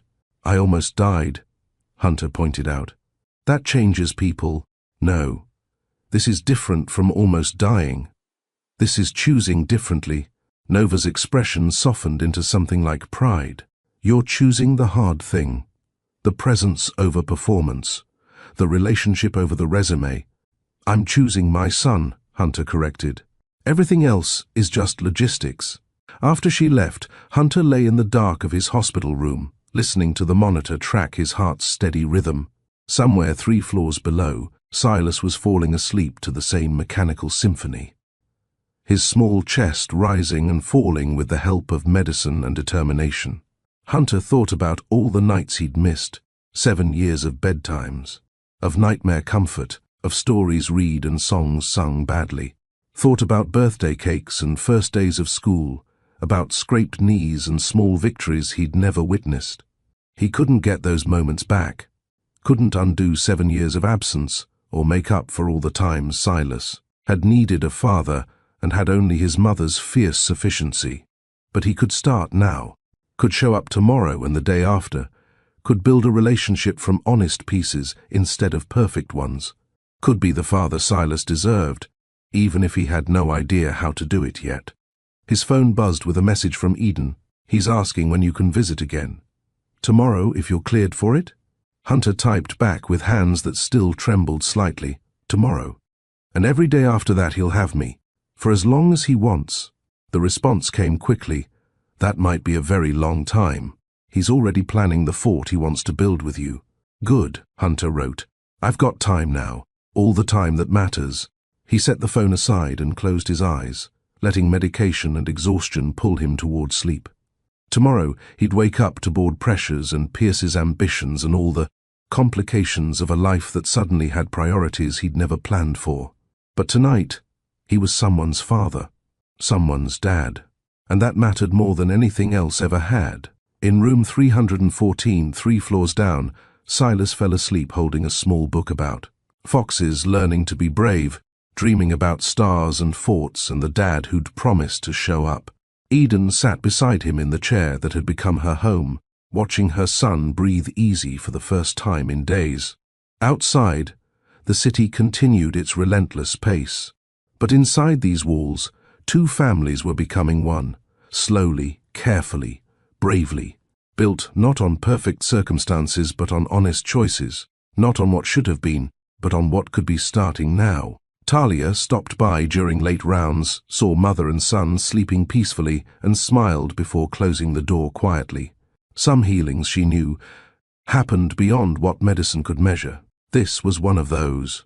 Discharge day arrived with the particular chaos of hospital exits, paperwork multiplying like anxious rabbits, nurses delivering final instructions with the gravity of sacred texts, and Silas wearing a fox-themed shirt that Nova had somehow procured overnight along with balloons, declaring brave kid that bobbed against the ceiling like small celebrations of survival. The orderly who'd wheeled Hunter through countless cardiac tests appeared with theatrical flair at Hunter's door 2 floors up. "Mr. Sloan, your chariot awaits. Try not to have any more cardiac events on my watch. The paperwork is unreasonable." Hunter laughed, the sound coming easier now after 4 days of forced rest and honest conversations. "I'll do my best, Davis. See that you do." Davis's grin softened as he helped Hunter into the wheelchair hospital protocol demanded. "Really though, take care of yourself. I heard you've got a kid now. Kids need their dad's vertical and breathing." "Working on it," Hunter promised, meaning it more than he'd meant any corporate pledge. 3 floors down, Talia wrapped Silas in a hug that felt like benediction and promise combined. "You remember everything we talked about? Inhaler locations, warning signs, when to call the doctor immediately. Every bag, every room, always accessible," Silas recited with the precision of someone who'd learned these lessons the hard way. "And if I feel tight or wheezy or too tired to play, I tell Mom right away." Not being brave about breathing because breathing isn't optional. Perfect student. Talia handed Eden a folder thick with instructions, prescriptions, and follow-up appointments. "You've got this. And we're here if you need us. Call any time, even if it's just to ask if something's normal. That's what we're here for." Eden accepted the folder with hands that trembled slightly, not from fear this time, but from the weight of responsibility she was carrying back into the world. 4 days ago, she raced through the rain with a son who couldn't breathe. Now she was walking out with discharge papers and a future that looked nothing like the one she'd imagined. The drive home happened in Hunter's rental, a sensible sedan instead of the luxury car he'd arrived in, chosen specifically for car seat compatibility and trunk space for medical equipment. Lauren had handled the logistics with her characteristic efficiency, delivering the car, along with installation instructions for the booster seat that now occupied the back. "Your assistant thinks of everything," Eden observed, navigating from the passenger seat while Silas provided commentary about every interesting cloud formation and construction site they passed. "She's kept me alive for 6 years through sheer force of will and superior organizational skills," Hunter admitted from the driver's seat, still moving carefully, still aware of his body's new limitations. "Though apparently keeping me alive now includes making sure I can safely transport my son. Her job description has evolved." "Does she know about Silas?" "Everyone knows." Nova told everyone. The board, the executive team, probably the janitorial staff. "She's not subtle when she's excited." Hunter glanced in the rearview mirror at Silas, who was explaining the difference between cumulus and cumulonimbus clouds to no one in particular. "But I'm glad she did. Tired of hiding what matters. Spent too many years pretending work was enough." Eden looked at him, really looked, seeing changes that went deeper than 4 days of hospital rest. Something fundamental had shifted. Some priority restructuring that showed in the way he checked the mirror to smile at Silas instead of reaching for his phone at red lights. Hunter's penthouse had been transformed during his hospital stay. Nova and Lauren had conspired to install medical-grade air purifiers in every room, remove every dust-collecting surface that might trigger Silas's asthma, and stock the kitchen with things 7-year-olds actually ate. The balcony featured a telescope pointed at daytime sky with instructions for optimal nighttime viewing, and the guest room, now Silas, his room for whenever he visited, held more Lego than any child reasonably needed, and a bookshelf filled with space exploration guides. "This is temporary," Eden said, surveying the thoughtfulness with something between gratitude and panic, "until we figure out actual arrangements, custody schedules, legal frameworks, all the official stuff that makes this work long-term." Or, Hunter suggested carefully, setting down the bags he'd been carrying, "we could just see how it goes. Build the structure around what works instead of forcing what works into rigid structure." Figure out what Silas needs and organize our lives around that, instead of the other way around. That's not how custody agreements work. I don't want a custody agreement that treats Silas like property to be divided. Hunter's voice was gentle but firm. I want a family arrangement that treats him like a person whose needs come first. If that means I'm here some nights and you're here some nights and we're both here some nights, then that's what we do. If it means something else entirely, we'll figure it out together. Eden wanted to argue, wanted to insist on boundaries and rules and clear definitions that couldn't shift under her. But she thought about Silas asking if Dad stayed or just visited, thought about 7 years of rigid control that had kept her safe but lonely, thought about maybe trying something different. Okay, she said finally, we try it your way. Flexible, responsive, focused on what Silas needs instead of what we're comfortable with. Our way. Hunter corrected. Not my way. We're making this up together as we go. That first evening, they built a blanket fort in the living room because Silas mentioned. Loving them and Hunter had 7 years of missed fort building to compensate for. They engineered it with the seriousness of actual architecture, load-bearing couch cushions, strategically draped. Sheets, structural integrity tested by Silas crawling through with the gravity of a building inspector. It's perfect, Silas declared from inside the fort, his voice muffled by blankets. This is exactly what forts are supposed to be. Eden made soup from a recipe her mother had used during childhood sick. Days, simple, warm, the kind of food that felt like care in a bowl. Hunter brewed tea in a dented kettle he'd kept from their old life, muscle, memory adding too much sugar to Eden's cup before he could stop himself. She didn't correct him this time. Just drank it sweet and remembered when that had been endearing, instead of evidence of not being heard. Later, after Silas fell asleep in his new room, clutching the Fox book Hunter had read to him in the hospital, Eden and Hunter stood on the balcony watching the city lights perform their nightly symphony. The kiss happened slowly, carefully, not passion exactly, but gratitude and possibility, and the willingness to try again with more honesty this time. We're going to mess this up sometimes, Eden warned against his shoulder, breathing. In the familiar scent that memory had kept more accurate than she'd realized. Have disagreements about parenting, about schedules, about boundaries. All the things people fight about when they're navigating complicated situations. Probably, Hunter agreed, his arms careful around her like she might break or flee. But maybe we can mess it up together this time, out loud. With actual communication instead of assumptions and letters that don't arrive. Revolutionary concept for us. I'm trying new things. Being present instead of productive. Asking for help instead of handling everything alone. Admitting when I'm scared instead of pretending competence I don't have. He turned her to face him, hands gentle on her shoulders. I told Pierce I'm stepping back from being CEO, staying on the board, consulting on major decisions, but hiring someone who actually wants to run an empire while I figure out how to be a father. Eden stared, genuinely shocked. You're walking away from Sloan Industries. Not walking away, choosing different priorities. Hunter's smile carried peace she'd never seen in him before, not even in their early days when everything felt possible. Turns out, nearly dying clarifies what matters, and what matters is right here. You, Silas, building something real instead of just successful. I've got enough money to last several lifetimes. What I don't have is several lifetimes to spend with my son. So I'm choosing the one lifetime I've got. The new normal took shape in small practices that added up to transformation. No phone dinners where they actually talked, sharing stories about their day without digital interruption. Shared calendars that tracked Silas's activities, medical appointments, and the careful choreography of Kyo parenting between two people learning to trust each other again. A phrase Eden taught them both, our team is bigger now, deployed during disagreements. To remember, they were building together, not competing for control.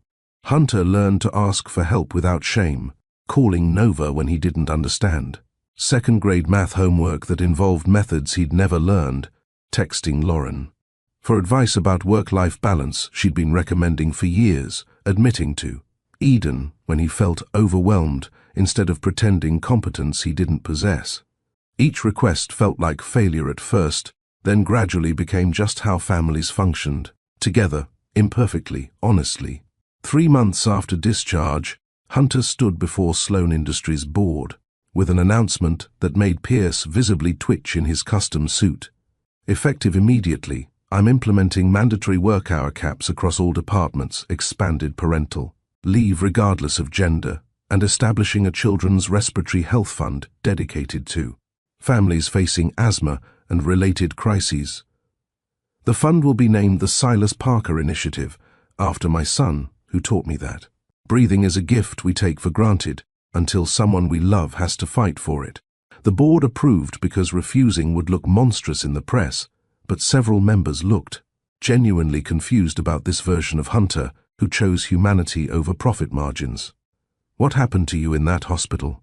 Pierce asked afterward, bewilderment winning over his usual calculated composure. "I met my son," Hunter said simply. "Everything else kind of reorganized around that. And you're seriously stepping back? Letting someone else run the company you built?"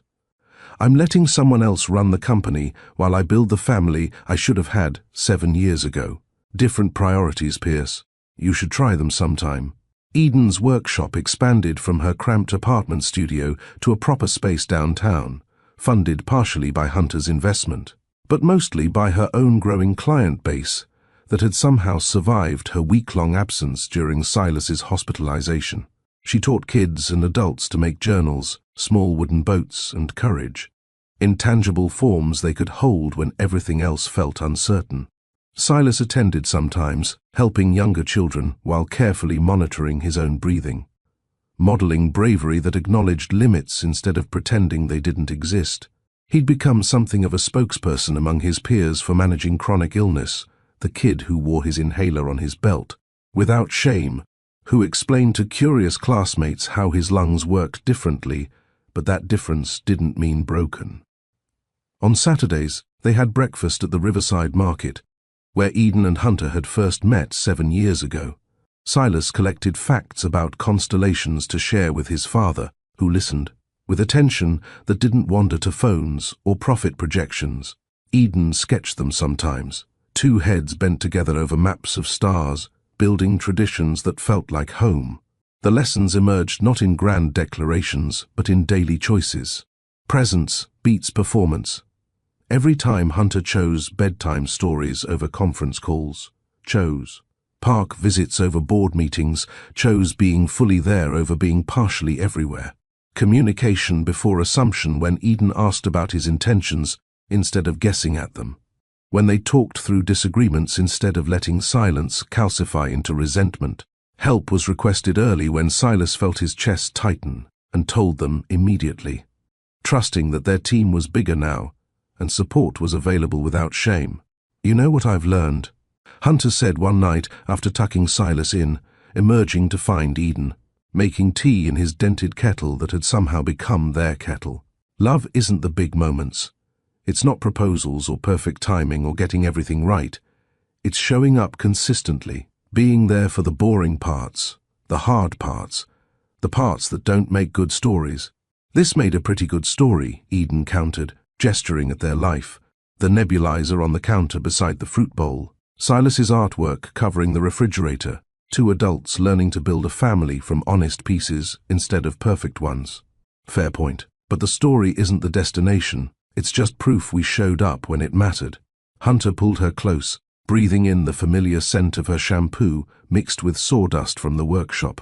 "I spent 7 years chasing headlines and quarterly earnings and market dominance. This is so much better. This matters in ways those things never did."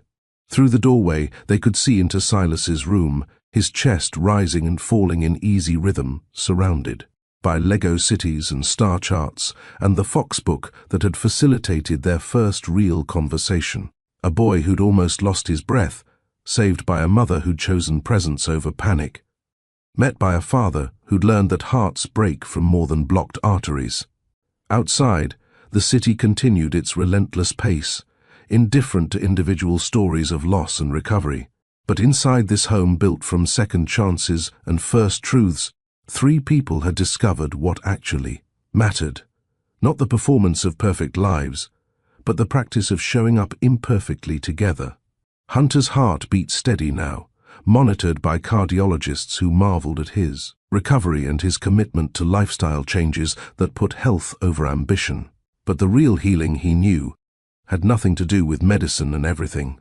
To do with the 7-year-old down the hall who'd taught him that being brave meant asking for help, that being present meant putting down your phone, that being loved meant letting people see you fail and choosing you anyway. Nova visited often, bringing sarcasm and Fox-themed gifts in equal measure, claiming aunt privileges she'd been denied for 7 years. Lauren reported that the company thrived under new leadership that actually wanted the CEO position and all its demands. Dr. Caldwell scheduled annual checkups with continued threats about lifestyle choices and warnings that hearts didn't offer third chances. And somewhere in desk drawers, 2 letters remained as evidence of how silence costs more than truth ever could. How assumptions destroy more than honesty ever would. How small choices about communication could reshape entire lives. But that was history. This was now breakfast negotiations and homework struggles, park visits, where Hunter kept his phone in his pocket and his attention on his son. Small choices building big love, one present moment at a time.